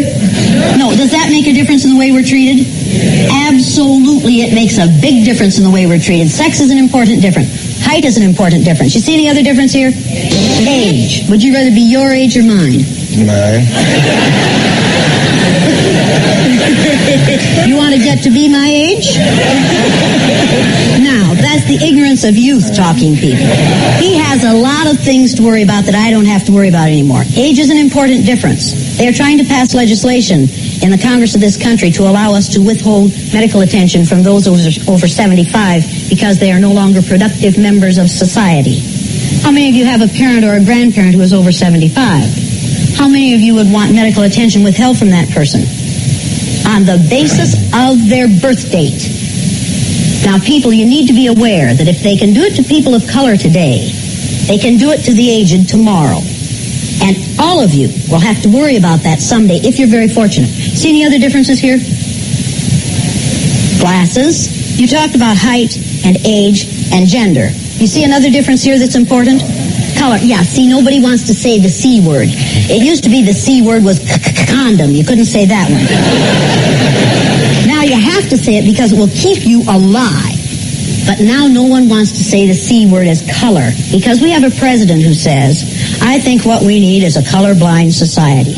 Now, folks, when you hear somebody say that, you know you're listening to a racist. Because what he is saying is there's something wrong with this person's color. Mm-hmm. So we just will pretend he isn't this color. Has anyone ever said to you, when I see you, I don't see you as black? Yeah. Yeah. How many of you people of color have had that experience? Well, you know what happened? Can I share this with you? You all, Jane and you all? I have a neighbor of mine who was a farmer, and I have some sheep, and I have a lot of black sheep. And sometimes when you have the black sheep turn white. I don't know how the hell they do that. But anyway, so my neighbor who was a farmer said to me not too long ago, he says, I don't understand. All your black sheep stayed black. And I said, yeah, I guess because they knew they were in a black family. And he said, and my farmer neighbor, who happens to be a white man, said to me, oh, you're not black. You're just a neighbor. I go, I most certainly am black. But that was his way of saying, you're not like what I think other black people are. So I understood that's what he was saying, but that's what you're saying. Is your color important to you? Yes. Absolutely. White folks, listen to that. Color is important to people of color. But it's also important to white people. It has been negatively important in this country for 500 years. When you start seeing it as a positive, then white people will begin to say, well, now let's not deal with it that way, because then that will mean there's something wrong with us because we are colorless. Color is an important difference, folks. We are not the same on the inside, not only because we're different male and female. Black psychology isn't the same as white psychology. It doesn't mean it's better or worse. It's just different. Differences need not be seen as negative. They are positive. They are valuable. Folks, forget the melting pot theory. It would never work. It shouldn't have to work. It ought to be all right to be different. It ought to be all right for us to be male, female, tall, short, fat, thin, old, young, black, white, brown, yellow, whatever. The differences are important. Think of this country as a salad bowl.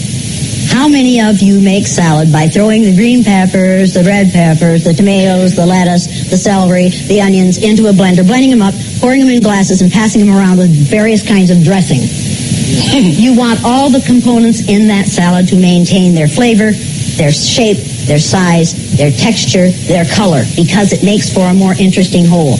This audience is a very interesting group because of the differences. It really bothers me when I talk to all-white groups, because, folks, there's no such thing as an all-white group. You all have the same great-great-great-great-great-great-great-great-great-great-grandparent back there 280,000 years ago, and she was a black female. Why the maps? Why the maps? Well, because people who are racist in this country, we're all racist. White folks are all racist. We don't understand where it comes from. You can't cure it if you don't recognize that you have it. We all are infected with racism. We are taught to be racist in the schools. And here's just one example. Will you hold this up here, please? How many of you have ever seen a map that looked like this before? How many of you have ever seen this map? Seen that map. Isn't this the map that you use K through 16 in the United States of America? Now, folks, look at this map. According to your social studies teacher, what is the equator? Right. An imaginary line where? Yeah. Around the center of the earth. Then if this map is correct, then the equator must be here, and Chicago has a tropical climate. Now, folks, this is the map that we use in the schools. Look where the United States is, in the middle of the world, right? Now, here's the USSR, which is no more, of course, Mongolia, China, Africa, India, Pakistan, Afghanistan. Now, look over here. USSR, Mongolia, China, India, Pakistan, Afghanistan. Two Indias here. We have two Indias. Did you know that? Now, people, this is a flat-out lie. Look at the size of Greenland and the size of South America. According to your social studies teachers, what were continents? Largest land masses on the face of the earth, right? Now, do you know the continents? Africa, Asia, Australia, Antarctica, Europe, North America, and South America. Did I say Greenland? Well, Greenland isn't a continent, but it's a huge landmass according to this map, right? The map is a flat-out lie, people. If you read the legend on the map, here it says, in fact, South America is actually 9 times larger than Greenland. Now, look at this map. The equator on this map is down here. All the white countries are larger than they should be, and all the countries of people of color are smaller than they should be. This is a visual image that teaches children a lie. In order to make this map anywhere near accurate, you have to take this over here and put it here like this. Now, can somebody hold that? Can you hold that down there, somebody? Are you a somebody? Sally is a somebody. Okay, yeah. Sally's a somebody. There. Now, take a look at the difference. Does that give you a different visual image of the importance of the United States? People, the way you use things like this, teaching aids like this, are what make you and I racist. We were taught that this is the way the world looks. It's a flat-out lie. How could a parent not be a racist? How could a white parent not be a racist in a situation in which we do that? I am a racist. I was born into a racist society. I was taught how to be a racist at birth. I know how to be a racist. I hate it. I hate the fact that when I read an article in the paper about a crime, I immediately think, God, please don't let it have been a black person who did it. Because immediately I will get a call from somebody saying, well, one of your people did it again. I'm a racist. I was infected with racism at birth.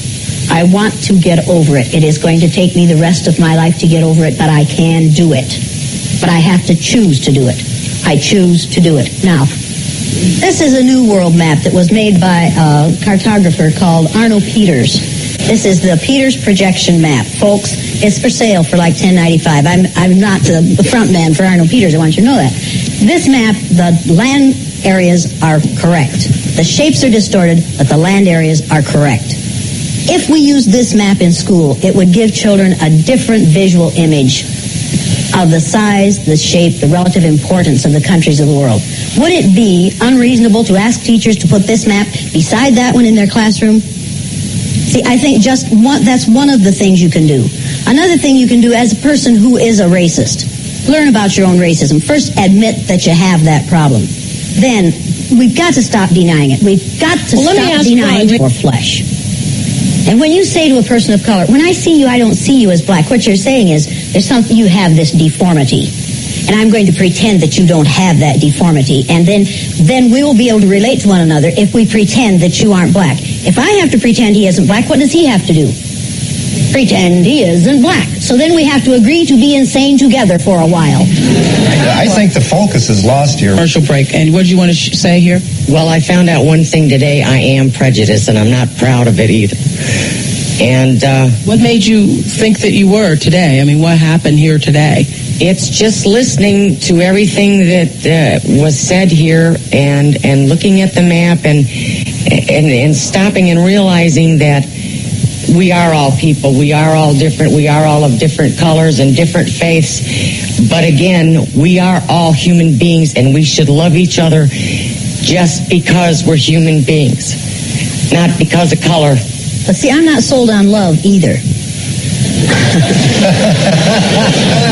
See, why aren't you sold on love? We have had love in this country for 500 years. We have yet to get justice. Or understanding. I am sold on justice. I think we could have a just society, and then people would end up loving one another because we treat one another fairly. But if you love me but don't treat me fairly, I'm not going to end up loving you. It is Jane Elliot. To those of you interested to hear more of what she has said about every white person is a racist, and brown-eyed people is responsible for a lot of things where we take for granted, which is true. And in Black History Month, you need to even go check out that too. Part of the Black History education, very important. This is the Cutting Edge. You listen to Maccabee. Yes, Cutting Edge, yeah. Hello. Blessed. Buta. Yes. How is the great man doing? I got you. The first year for the New Year, so you know what I'm going to say to you. Where you radio there? Where you are? You just buy a radio? Radio? It's just a gun. All right, look at it. I talk too loud though. May I hear it? All right, do I hear it now? No. Okay, we'll cut it off. Yeah, man. For the program, that lady, she's like me. Which lady? The poet? The poet, okay. Yeah, man. Right, the poet and put them in a box all over the place. Most women do that. Eat them up. Most women do that, man. Most women. I find that most women eat them up. And then the poem personal. It's too personal sometimes for read to people. And then I come out, when I decide to come out now, out of my hiding spot, and start writing instead of poet songs, and give you them, you don't play them. Me? Yes, you. Okay, ma'am. How much people you give them? Huh? How much people you give them to? I give them to several people, man. Hold it. I hear them enough, don't it? Except for me. No, I don't hear them enough. I hear them now and then. Okay. But I listen to you because you're special. You but you say, I the first you hear me for the whole year. Or you know them I played them last week? Well, last week? Or you know me never played last week? I ask. Because you don't think I am a head back. You see there. You think I hear, you know, your ears. My ears. Yeah, ears a year and I see it. There is them. I am head back. Yes, the mustard there too. All right, ma'am. Anyway, I like the program that you put out. And several nights I try to call you, but I don't get you. One night I wait, and you do Everybody else. Except you. I accept me. I mean, so I'll go wrong with that man. Well, say, I true me know say you why me no can't answer, right? Listen to me now. What? You go on. But me don't know, man. It's making it so like me I conspire against you. Now wish you all the best for you too. 2000. And I open up when I play your things, you're awake. You know, you don't know who talking to you. Well, me don't know what talk to me. Then every time you give me a CD, me don't know, man. You know, I'll wait. I'll university down here. You always give me CD. Okay. Yeah, so why you don't play them? Oh, you know me not play that me ask you. But me not hear them. All right, ma'am. And the people them who hear them, I listen and not hear them either. And them tell you, say them not hear it. They not hear it. All right, ma'am. I'm guilty. Anyway, there's one that is telling a play at all. You see it? I'm going to tell you. No, don't hear you tell me that. Eh? No, don't hear you tell me that. No, on the road, I'm going to meet you. Okay. And give it to you and tell you if you listen it, but you must play it. And then keep on asking me. Why you must play it? Why you must play it? Tell me why you must play it. The time comes to you play it now. You see that you tell me I'll when to play your tune there. You see, I can see that I tell me when to play it. That the particular one there. Maybe that's why you hear it. You see, it is a prophecy, you know, about what the banks and those kind of things. Yeah, but you can't get people see you and tell them when to play or when not to play, and I tell them when to play it. You stay there. Yeah, and advertisement. No. Yeah, then if an advertisement, you tell me what to play and when to play it. Anyway. All right, Mama, give thanks, yeah? One other thing, Amuta. Yeah. The pressures of life has been on our people, and our children are dying and those kind of things. As a matter of fact, I knew that was going to happen a long time. But there are things that both you and Andrea have been talking and trying to educate people, and they're not listening. And I hope that the politicians will take it to themselves to say that they are wrong for certain things we start doing in our society. You understand? Yeah. Because they're not happy to know that we are united together. And unless we are united, you understand? Then the problems that we have won't stop. You cannot be fighting one another and cursing one another and calling some dirty labor right, some black scandal bag and all this kind of thing. I think they should take the blame for most of the things that is happening in our country. Of course, and them politicians cause it. Right, and then stop it by being united together. Unite yourselves together and put our colors, right? And put cleanness in the heart. Where's the put our colors, what you mean? Then you have the green color and the orange color and the yellow color. And you tell PLP must put to them color? Yeah. You think the PLP will put to them color? Why not? So why?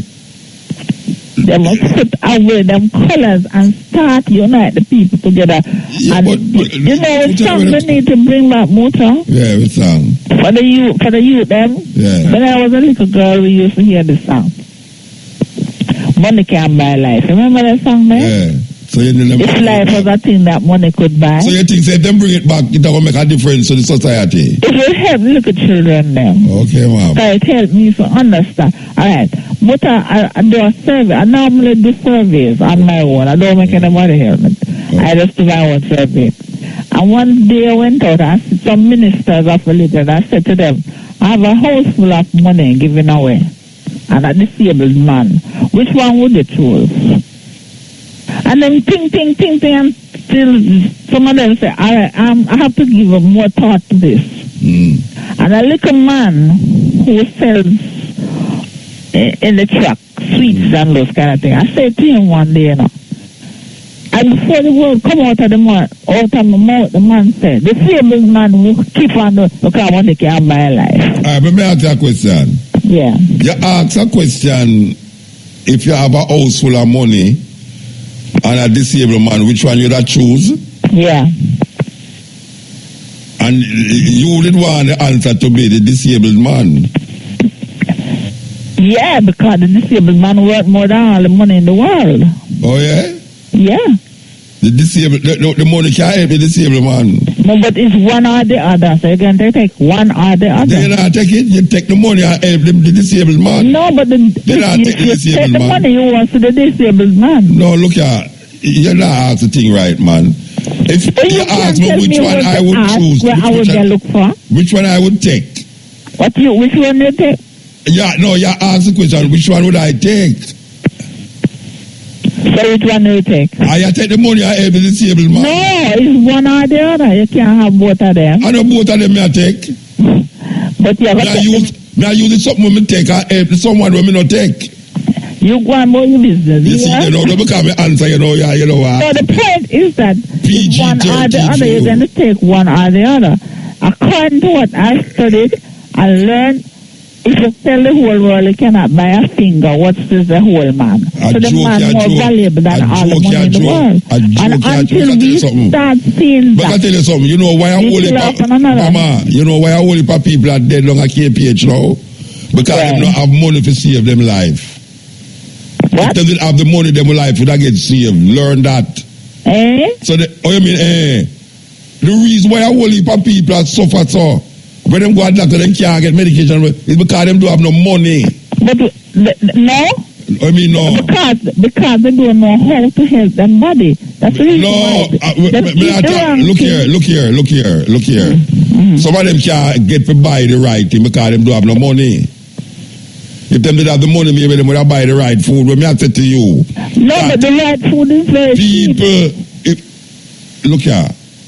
I would take the money and help the disabled man. You prefer the money to human. No, listen, that's what you're trying to tell me. No, that the man of value. The man all value after. What me say to you? You're going to take the money and help the disabled man. And that's all I prefer the money. You prefer the money? No, you give me a choice. Which one would I take? That's what I said. You would have taken the money. I help the disabled man. Me not take the disabled man. The disabled man not going to need your help. Why him not going to need help? See him. What? It's one or the other. Then one or the other. I choose the money to help him. You choose the money because you don't see. Because we can't use the money and help him. You don't see the disabled man as a man surpass value of earth. No, you see, you're gone for another levels we talk. That's the level all the way. We have to move, yeah? Anyway, love you. And you can start play the CD. All right, Mom. All right.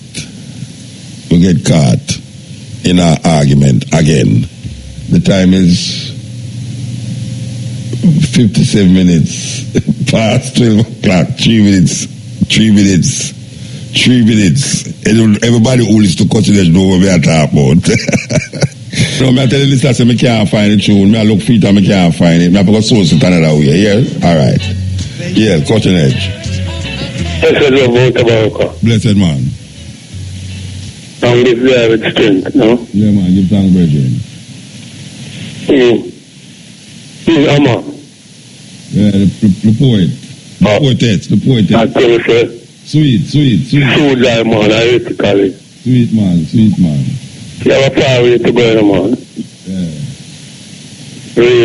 Real, man. You have some powerful violence. And our voice, you know. Our voice is living on the thing, man. Yeah, you really can do it, you know. But I listen out for the rest of the night. Real, man. Maybe next time we bring her. Really sweet, you know. Yeah, man. I'm more strength to her, you know.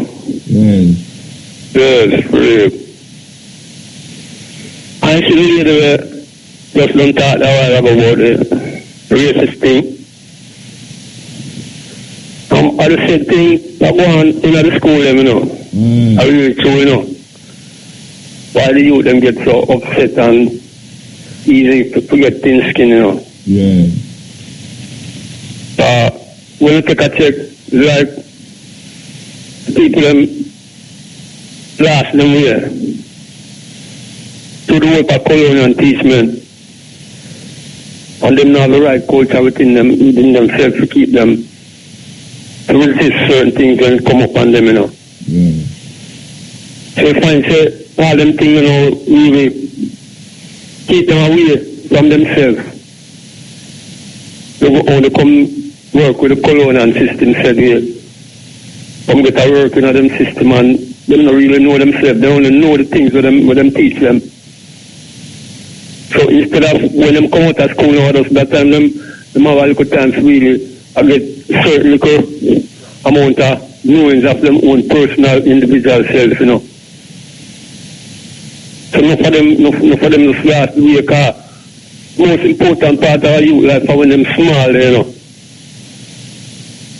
And when them get the right role of teachment, you know, to realize and understand them own personal individual self. That's the greatest thing in all people, you know. When you can know yourself, and I know personally, say, I hear yourself that someone else invokes something like you. So you can stand up and be strong wherever you are. These are the things where you need now. So you see that some of them curriculum that they have in the school, they need to really get serious now. Someone who have a better nation and everyone can realize themselves, you know, as one people in the system, you know, because them feel say, adults, we alone it have happened to. It have happened uptown, it have happened around town, it have happened all about, you know. The thing was said straight, you know. So we need them for us to realize right now. All right. As ladies now, a while ago the politics and them cast it. A serious thing. And that's why I say I like them work with it. You got slave master them over so. Yeah. All right, brother. We have to move. Yeah, so our things to them. We have to move, you know. And we have to pinch. We have to move. We have to move. That words meant about coming in by you. We have to move. All right, sir. Bless up. Yeah, we're there with you. I tell you, Black History Month in full swing, in progress. Consciousness prevails. Have to, especially in this time, yeah. Especially in Jamaica, yeah. Yeah, the little paradise become a bloody city. And you know we're going to play that tune there. Alright, we can take the car. Yeah. Yes, yeah. Yeah, hello. Yes. Night Muta. Blessed man. First time caller. Yeah. Well, now listen for years, the first time I get to call you, man. Why are the first time you call me?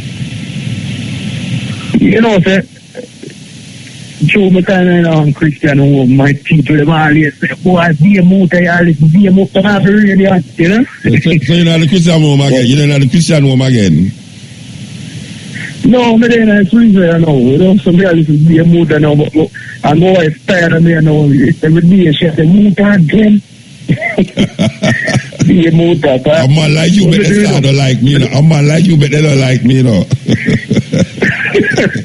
Muta again, yeah, man, every day, man. Come here, man, the construction work. So, what me do? I download be a Muta. So, I go on site of be a Muta, me listen. So, as a man, see me, them and say, oh, man, this is be a Muta.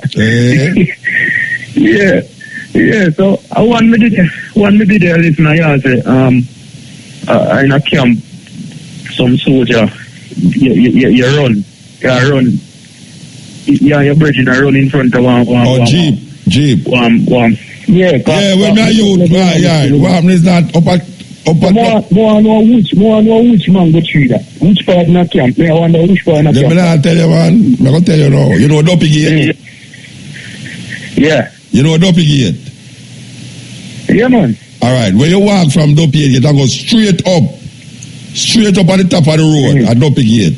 Then you see have a mango tree on the left before you turn round for go around the Messale. Eh? I saw it. I said, man, you run down there, man. You know which one I attack? Yeah, man, I know where I attack, man. You know the road straight go right up, and then you have a two turn. One go Messale and one go. I don't remember which part it go. Well, the man, when the man say we must come down off of the tree. And then him put me for stand up. Me and my brethren for stand up in front of the Jeep. And start the Jeep. Yeah. And make we have a chat, go down back at Dopey Gate in front of the Jeep where I drive. When they are talking, I mentioned one day, I don't know what you do, way up on the road. Me, I can't so far. What are you theater? Yeah, man, the mango tree, man. Yeah, man, the man tell me, say, must drive in front of run in front of the Jeep, man. Yeah. And if we don't move, we're going to tear off, too. Yeah, man, that's everything, man. You just come from by missile. Eh? So them know say I come from by missile, they must say, alright, now run out to up and then create the new car. I know the missile. No, I don't know the missile, they might tell you. I know the missile cause it, you know.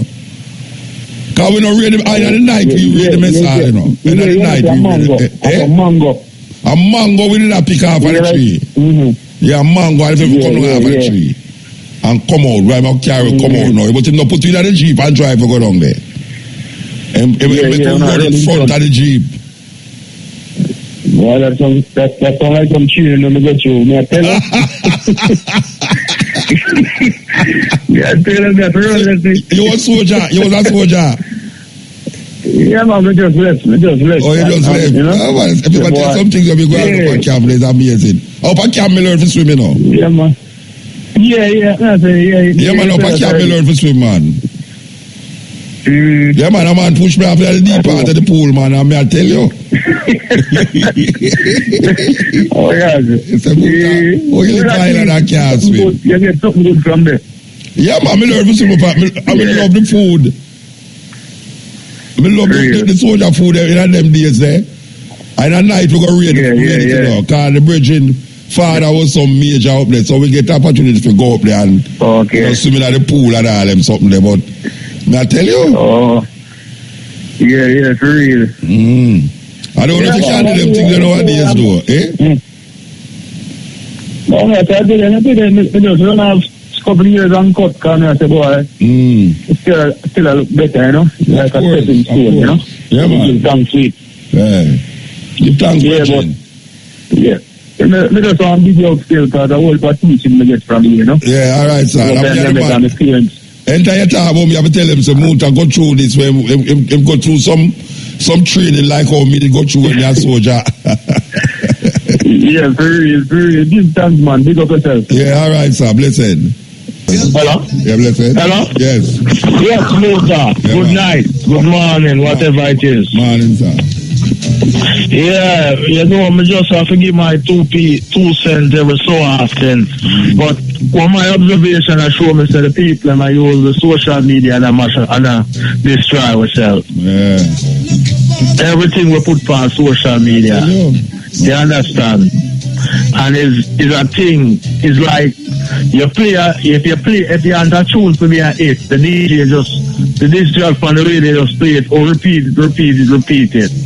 So when we are pass on them dangerous graphics there with the youth, them do all kind of things to people and do all kind of things to themselves. It's a plant, a seed in a people, you know? Yeah. And we need to figure out that. And again, we have to try to find a way to love ourselves. And also once we hurt somebody else, we hurt ourselves to adapt. We have to see ourselves in the next one. All right. You know what I mean? And that I go see a way. And you know what? A big thing. The system of government we run Jamaica now going to make Jamaica better. Yeah. We have to change it. Our slave master system that. Yeah. You understand? And people them did use of slavery. You know, see no Pusa tribe in a dog. You know? You know, see Pusa tribe in a dog. So them think that now work. You know, and like as usual, I have a big up Fireball and I have a big up Ugsy and Arville and all of the youth them for Ellis Avenue and Pembroke and everything and Muta. Yeah, you do a boss job. Give thanks, Bridget. Hear that? Give thanks. You do a boss of a job. Yes, sir. All right, sir. Big up Tower New York, so hold. Muta, co-plan here. Co-plan for that. Wow, co-plan. It's something I'm going to ask you to do for me for Sunday. You ask me to do something for Sunday? Yeah. What you ask me to do? Okay, I'm sure you're going to be down in Summerton on Sunday, right? No, I'm going to Africa tomorrow. Right. Yeah. Oh, because I'm supposed to be speaking down there on Sunday. What? I know I was supposed to be speaking down to the Jimmy Cliff thing on Sunday. Yeah, what? And at the same time, I have this thing in Kingston, the Red Rose for Gregory thing. Yes. Oh, so you want me to come at the Red Rose for Gregory and perform? No. I was going to ask you to fill in for me down at Jimmy Cliff thing, because one of the things, the highlight of what I was going to talk about was when our trip to Cuba. No, but somebody have fill in for me already. Oh, somebody filling in for you already? Yeah. Oh, gosh. Sunday me there, right in Accra there. Yeah, you're going to be in Ghana, you know. If I go there a year long time, I RFM I do it, so if I go there. Yeah, that's why I was asking you, because I was trying to see if I can do the two things. I mean, you know, but I have to be in Kingston. The one night at the day, man. One night at the day, man. Yeah, but it finished at 5 o'clock. The ceremony is between 1 and 5. Yeah. 1 and 6, and I have to be running the show. This show will start by 7 o'clock sharp. Okay, well, so I didn't want to take a chance being on one side of the country and the next side of the country. I'm gonna try, you know, but if IRFM could not do that, I'm there and me know the dep on it. So me know that's why I ask you for the start to the partner for me. Yeah. But the fact that you're going to be in the motherland, you know, I have to stay in the fatherland then and try to and try to do two things in one day. You know, fatherland. Yeah, this land, yeah. Anyway, so Red Rose for Gregory. Okay. Yeah, I just know the show is a fundraiser. Cabo already, so you can't make it. No, what's that? What you said? You tell Cabo so you can't make it? Well, the gentleman that called me yesterday, right, and to set up an interview that I did earlier on, I told him was to tell Sam that I was going to try to see if I can do it, but it's kind of tight unless I get a helicopter. But you're not going to get a helicopter. That's the point, and I just came up with it and said that I was going to ask you to just highlight that part for me. But if you did it 2 to 3 to 4 to 5, hey, not so they expect take 3.5 hours to reach a Kingston, you know. Yeah, I said I was going to try it, you know, but when she said the ceremonial part start between 1 and 5, and I have to be ready by 6:30 to start a show in Kingston. It's kind of tight. All right, so you can't make it. So you have to tell Cabo them so you can't make it, all right? All right, I thought you was going to be there. That's why I said I'm call you asking for just do a partner for me. But yeah, man, give thanks. Yeah, I will try still, but you know, if I can't make it, fine. If I can't, and have a safe trip to the motherland. Yeah, man, all right, blessed. Yeah, this is the Cutting Edge on RFM. Yeah, motor. Blessed man.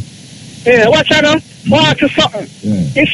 For instance, if you read the Maccabee Bible from here, any law against that? No, what do you mean? I just now wonder. Why you wonder that? No, just reasoning through, them say law against the Maccabee Bible. Them have a law against the Maccabee Bible? Yeah. Like if them catch you, like me, I said, if them catch you with it. Foolishness, man, because Maccabees in the Bible, it's in the Catholic Bible. It's the Maccabees in the Apocrypha, and the Apocrypha selling at any bookstore, any Christian store, the Apocrypha selling, and it have the Maccabees in there. Oh, so you need a problem there. The Maccabees is 2 books in the Bible, you know, but our family have Maccabees. But it's not included in the King James version of the Bible. Oh, yeah. The first and second Maccabees. And that is about a Jewish family who was persecuted because of their belief. Yeah. You understand? So it's not like say it's a banned book like the Lawrence book. You understand? The Lawrence book banned, but then again another foolishness and again people ban the Lawrence book, you know? All right? Watch out, wait there. Malcolm X book banned too, you know? They never know. No, I never know that. Yeah, man. Stokely Carmichael book ban, you know. It depends on ban list, you know. You never know that. Yeah, so what people think that's a problem, boy, from day one. Shira went up on the $5,000 bill. Yeah. The man, they ban all back books for coming to the island, you know. And if you get found. Yeah, man. Then all autobiography of Malcolm X and, you know, Stokely Carmichael book and all them book. Them was banned book.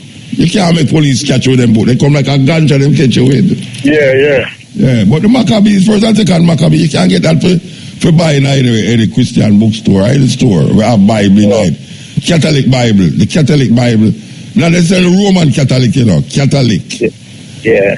Catholic is universal, you know, the word Catholic is universal. So if you have a universal Bible, which I'm called Catholic Bible, you would see the different books when in the King James Bible in there, about 14 of them. All right? Yeah, man, anyway, respect. Yeah, man, give thanks. Yes, with the pan vibes, we talk about climate change.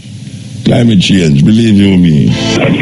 That's that. You know, so we just curious more. I look at thing I'm going to ask a question. We want to know out of black and white people. I wish I had more we have in Nigeria.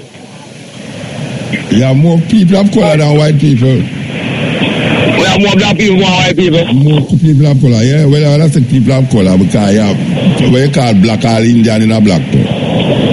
Because through me, big man called in a while ago and one type of racist program. But me I say, I don't know, sir. Me just because through me I used to see a program as a look at Rasta. Me live on the corner and, you know what I say? Well, black people, white people are a minority group, you know. You really look that way there because them control whole heap of things, but it's not, you know, you have China much more than white people. No, because, but the racist thing when we always hear people talk about, like, it's just black and white. We don't hear them talk about Indian and Chinese people and all them things. So I'm just curious, you have to know if more black people in the universe, more white people. Yeah, but you see, why you hear about it so much? Because you're amongst black people who was dispossessed by white people. So you hear about that more because you're there in a country where more black people there and slavery was carried out by white people. So it might look that way there because you hear about England. You know, England is a big country, America. The majority of people in America now is not even white people again, you know. So the answer I give Rasta, how should I answer you give me? The answer I give you tell you more black people in the world than white people. Yes. And the answer I give you. Yes. Yeah. So, you know. You know, say, it's like, I say that someone want to big up some people in that place, because me still up on the earth, and he's a man who really set to really straight to the note, the program really catch me for real, that you understand. I want to buy a thing, and sometimes I chant something on the radio when I never like, because more look why the girl asks if it's $1 million or is a cripple man who should have take a mirror say that it's $1 million. What about that with $1 million? See, the man, but you couldn't use take the $1 million side of the man. The man don't want to help for you, right? That's why wouldn't want to help? That's life you say, no? Yeah, but no. So why do the million? Why you think that $1 million couldn't buy him some food and put him in our house? Yeah, but you're not saying none of food. Probably no, but me take $1 million and buy him food. No, probably rich and he probably born with all the illness so he can't get better, so. But it's pure probability where I work with you now. Me say, would I take $1 million and help him? So why you tell me, what's wrong with that? Me tell you, I'll take $1 million and help the cripple man. No, because we are Rastafari people, we are Marcus Gather, Selassie, we love we are the user more. Life, you know. Life. So if me take $1 million help a cripple man, I love that. No, but the cripple man actually now come like the Almighty, they don't set him that way, they say. No, but no, Bridget. Me, I live, I'm not really see no cripple man, enough cripple man get back a walk. No, me not talk about get back a walk. Me I say. Yeah. Wait there. Take easy. Yeah. If you have a place with a whole heap of people who can't help themselves. Yeah. And you have $1 million can help them. What is wrong if me say me take the $1 million and help them? Yeah, but that's one different situation is you coming right. That's not. What kind of different situation? Tell me the different situation.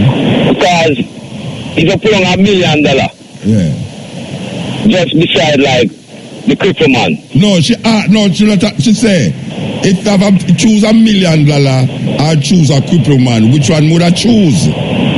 Yeah, but you have a choice to choose. But may I say, if you break it down for the point of love, humanity and love. Yeah. And me tell you about some money. And me tell you about use some money and help a man and you say that I don't love. Because that's why I never believe in how we hear something about them talk about all racism. Because you know, white people have a lot of love. No, and I love really I try to generate, you know. And black people have no love. I'm not switch the argument. We're not talking about the blue eye people from far down where they want something Columbus and them money. Yeah. Because me travel to England and we really accept white people just like how me accept myself as a black and accept black people. Because the people have a whole heap of love to show them loving. And black people have no love. Black people have no love. We have more love than them. Alright, me could go back to the case where the cripple man there. The woman bring up. Yeah. Alright, may I ask you a question? Yes, sir. If you see a cripple man on the road, him not have no food, him just lay down in the rain and all him something there. Rasta, that man that want help for you. Alright, then that me add some if me say, would I choose the money to help the man? If me have a choice. The man, we never declare, probably she never declares the man sick or poor, but I'm saying now, what if the man is a rich man? If the man is a rich man, because we know a lot of people who is wealthy, you know. Platinum wealthy, you know, yeah, and they can't walk. And them can't walk. And the money can't help them. Yeah, but I don't know if the money can help them. I tell you, say, I put my own scenario to it, you know. She give me a scenario and I put it and I say, I take the money and help the cripple man. And you are saying, no, me not have no love because I choose the money. No, I never say I love Rasta. I could have said that. I just look for the whole situation of the argument. Yeah, the argument that she put to me is that I must choose between a cripple man and some money. That's why I have to even get back to myself. Because I'm about another days and I listen to Cableton, Lucian and Sizzler, them three Rasta man. Because Cableton is saying in bun money, you know, and bun car, you know. Who said that? I'm not Cableton. Not people never really understand. Because I'm trying to show you, say, people life first. You remember that tune about Cableton and say, I'm bun car, I'm bun up. Yeah, well, what if I would say that, Virgin, but people never understand what we did that say when we say it. Well, even now, enough people don't understand because when you say you're going for the money, it took away to me. But I look away to me tell someone I use the money to help somebody. Well, so the woman never the lady never says the man really want to help like that. She don't know, but she never tells the man want to help. And me, I put that. You have put that with you. And me, I put that, so the man could need help, so me will take the money and help the man. I want to praise this man. You know, so me and the youth, when they come up Paul Bogle, they ask you, how is school Paul Bogle go? Oh, yeah? And you can shut me off. Oh, yeah? Let me shut you off. Because we don't know. You don't know how is school Paul Bogle go. The truth, me tell you, we don't know, no, you're going to me shut you off. No, but you know that historian, man, I don't know you know me ask about the same day. Just about 2 minutes away from and she tell you, don't she tell you? And she sit me down and explain to me. Yeah, all right. She know that, me don't know that. That means that you me a talk on the radio, me know everything. I don't know everything, I say I got to go the whole away, man. The people me love it, man. Yeah, but me don't know everything, Virgin. If you ask me which school Paul Bogle answer, me don't know. I don't show you. Me just don't know. You just don't know if it's true. So you want me to tell you a lie? I'm going like no. Yeah, no, but here we go now. You see, with face expression and to how you relate to people like answer. Yeah. It's so like sometimes you make people feel embarrassed. All right, listen to me now. You see, on a program, yeah? Yeah. Enough time to tell people say, me don't know, you know. If come and say, boy, me don't know, you know. They not know, you know, means me know, I'm not tell them, you know. You just don't know. You just don't know. Yeah, so me don't know. And I hear me say, why me don't know, you know, I don't run the man, you know. Me don't tell you, me don't know. Me not talk about things when me don't know, you know. I say, me don't know.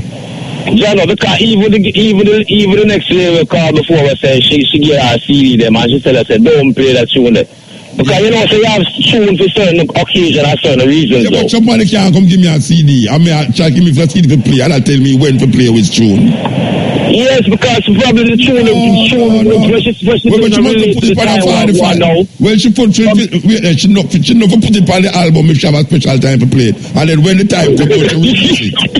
She can't come to the album with 5 tunes on it. Rasta, don't do people like that. Because remember, when Usain Bolt I want for tune sing. Alright, easy. No, tune I really sing feel like that. Alright, easy. Watch out. Because it's not the time for it. Alright, listen to me now. Me up on the radio, you know. Alright, wait now. Me up on the radio. And if a man dead yesterday, yes, and he make a tune for the man who dead yesterday, yes, I'm a play it. Alright. She give me an album with about 5 tunes on the album. And yes, she has said there's one tune that she don't want me play. Yeah, right. Because probably not the time to play. Yeah. The situation don't arrive yet to play that tune. No, but she come 3 years after that say, and now at the time to play it. Yeah, because the time is now. So what you want me to do now? So me must go back for the album now for go play what she tell me must play. No, me not work that way there. Yeah, Rasta. She have to go find somebody who she have to go pay for that. Me not pay. Well, Rasta. Yeah. Rasta. Yes, sir. You know somebody me and you call you and tell say the man that do reggae can't read. Bob Marley. And the man say Bob Marley can't read. And the only reggae artist we admire because Bob Marley can't read. A drug business that. No, but here we go now. You start telling him say Bob Marley can't read, but him say no. Yeah, how would that mean now? Someone must accept that? No, you must accept it.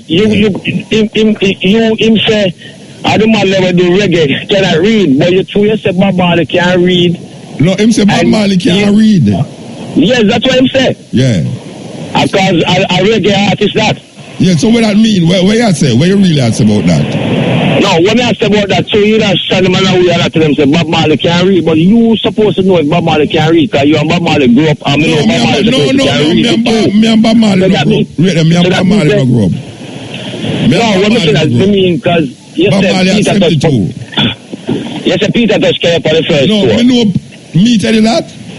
No, Jimmy Cliff came up on the first tour. Yeah, but not Bob Marley. Me and Bob Marley have no dealings. That one little dealings me have with Bob Marley, but me not say it on the radio. But me I tell you one dealing. Me and Bob Marley no come together. Me never sit down with Bob Marley and talk to him yet. So you don't know nothing about his caliber if he can't read yet or no? I know so him can't read. But, well, I figure that too because you write a whole heap of songs and a man will write songs supposed to can't read. So if a man come to me and tell me say Bob Marley can't read, what we must say? No, but here we go now. You did go back and ask him again if Peter Touch can't read, you know, him say Peter Touch say black man can't read. Because we must say now a black man a culture for too. Because he might try to say white people teach you to read to try to mislead with. So where you are come with now? Come and understand where you are going to come with now about that reasoning there. No, me not call the reason to how you relate to the gentleman. Because you that say afterwards you that say I must ganja, I must smoke, or I must have a peanut water because not to promote the night. You should have tried to show him the positiveness. But look how much time I tell him, man, he say a foolishness. Him say a foolishness. Nobody wear a Babylon reading, a Babylon read, Bobby Rasta no read. Tell me. Sometimes you know get yourself. You know, so he's a real mentor. He's a top celebrity. A whole heap of thousands of people look upon you and respect your program and respect your things. So sometimes you be like embarrass people. It not sound good. All right, sir.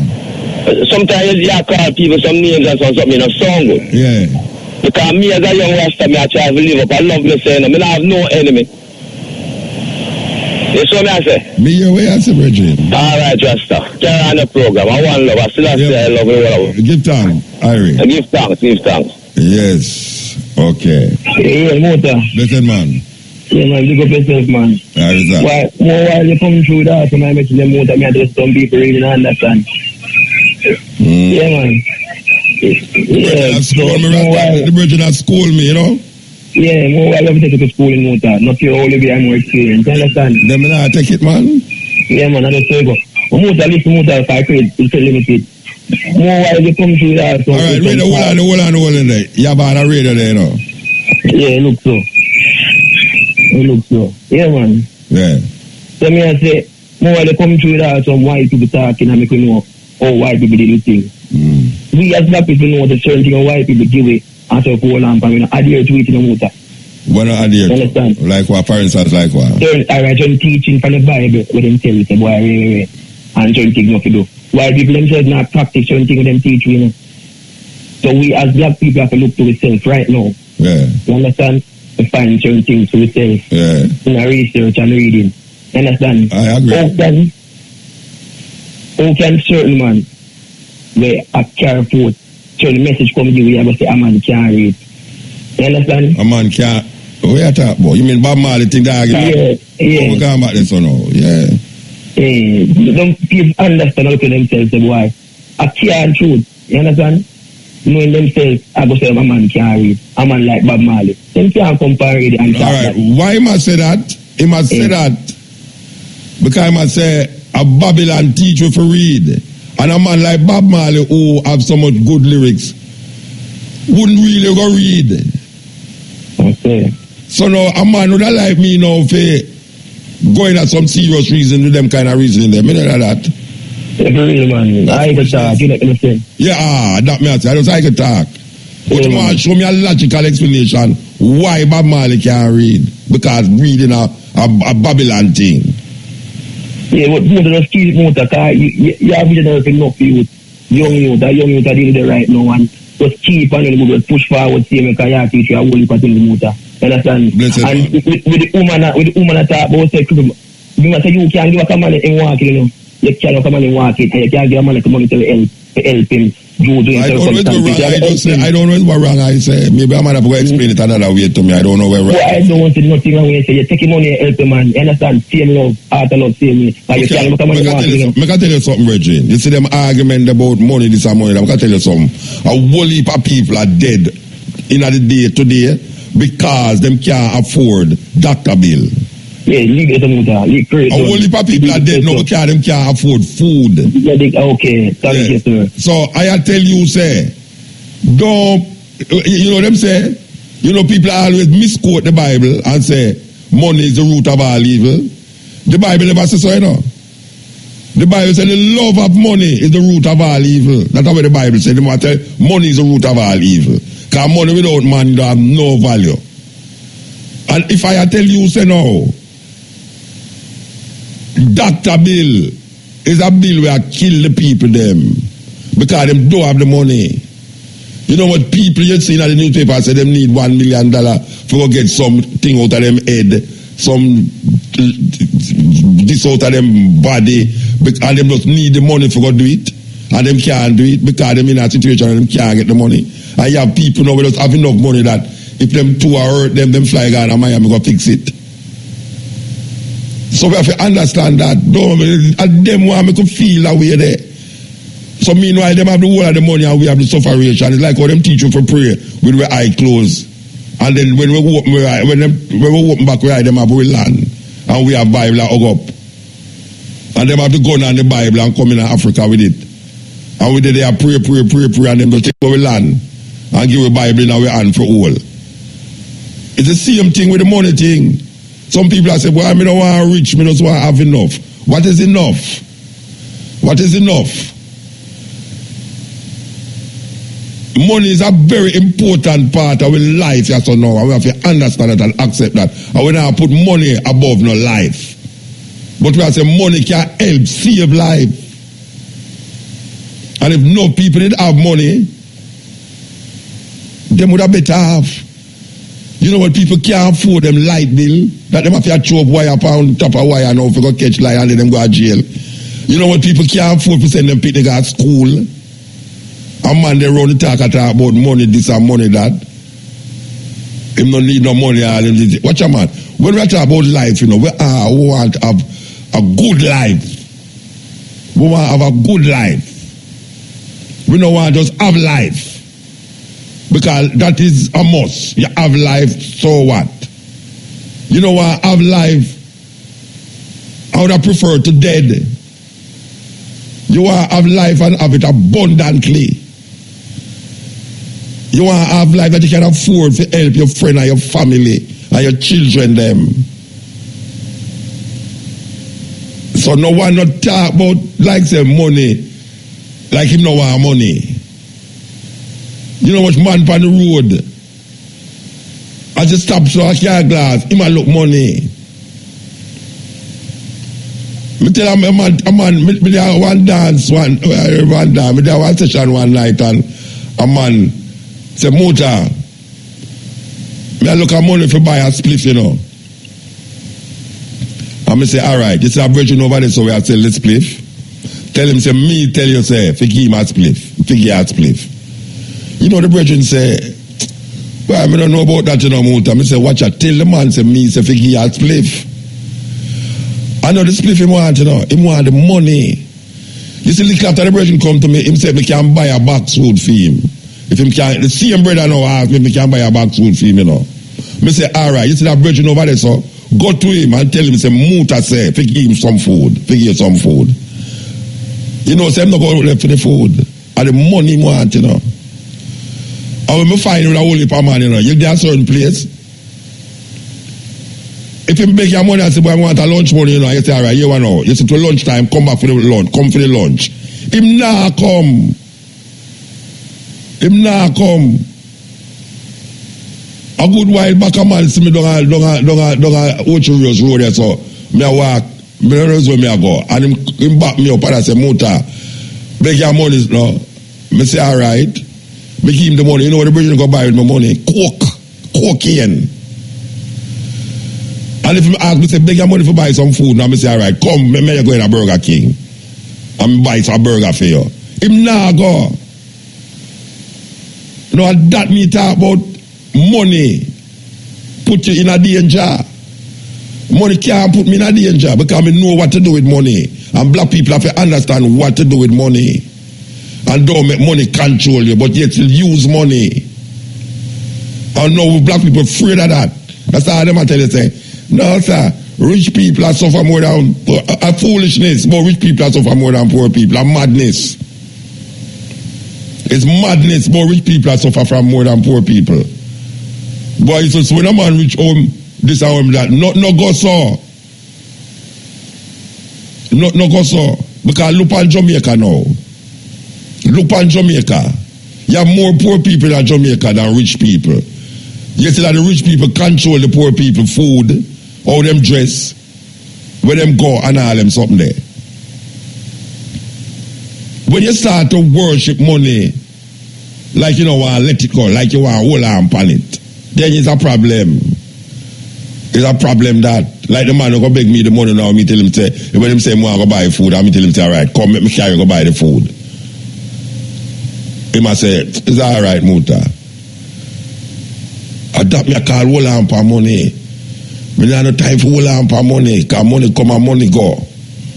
Money there to make you feel good in yourself, because you can afford to pay your rent, pay your light bill, buy food to put by your table, and any other little thing where you feel will make you happy. Like all a cell phone. I just saw it go. Like I have a computer here so now. I mean, I use my computer, I can afford to buy a computer, and a man can afford to come thief my computer, because him not have the money to buy a computer. See, that's what we talk about. This is the cutting edge with the last lap. We say, give thanks to the moment. Give thanks to the time, give thanks to the energy. You know, say, we're going to play this tune, you know. We want to find the tune, you know. This tune is by Joe Mercer. Is Stephen Marley's son, this. I see. I want you look Matrix in the house. You know, say Matrix, I request a tune sneakingly. Matrix say, he might listen to where we start the program with. And them hope say some of the parents them would have listened to what I say. Them might hear what I say now, but them not listening. So it's a true Matrix now. We're going to close the program with it, you know. We're going to close the program with it. Matrix say, I want serious happening, you know. You understand? So we're going to play it. A whole heap of people. I must say, it's the most requested team for a program I know. The most requested team for a program, and people actually want the CD and go in a store, go ask for the CD. I don't know, so I may make it in my bedroom. So you're going to know. We're going to play the team song for for the cutting edge. This is the cutting edge. I gone, you know.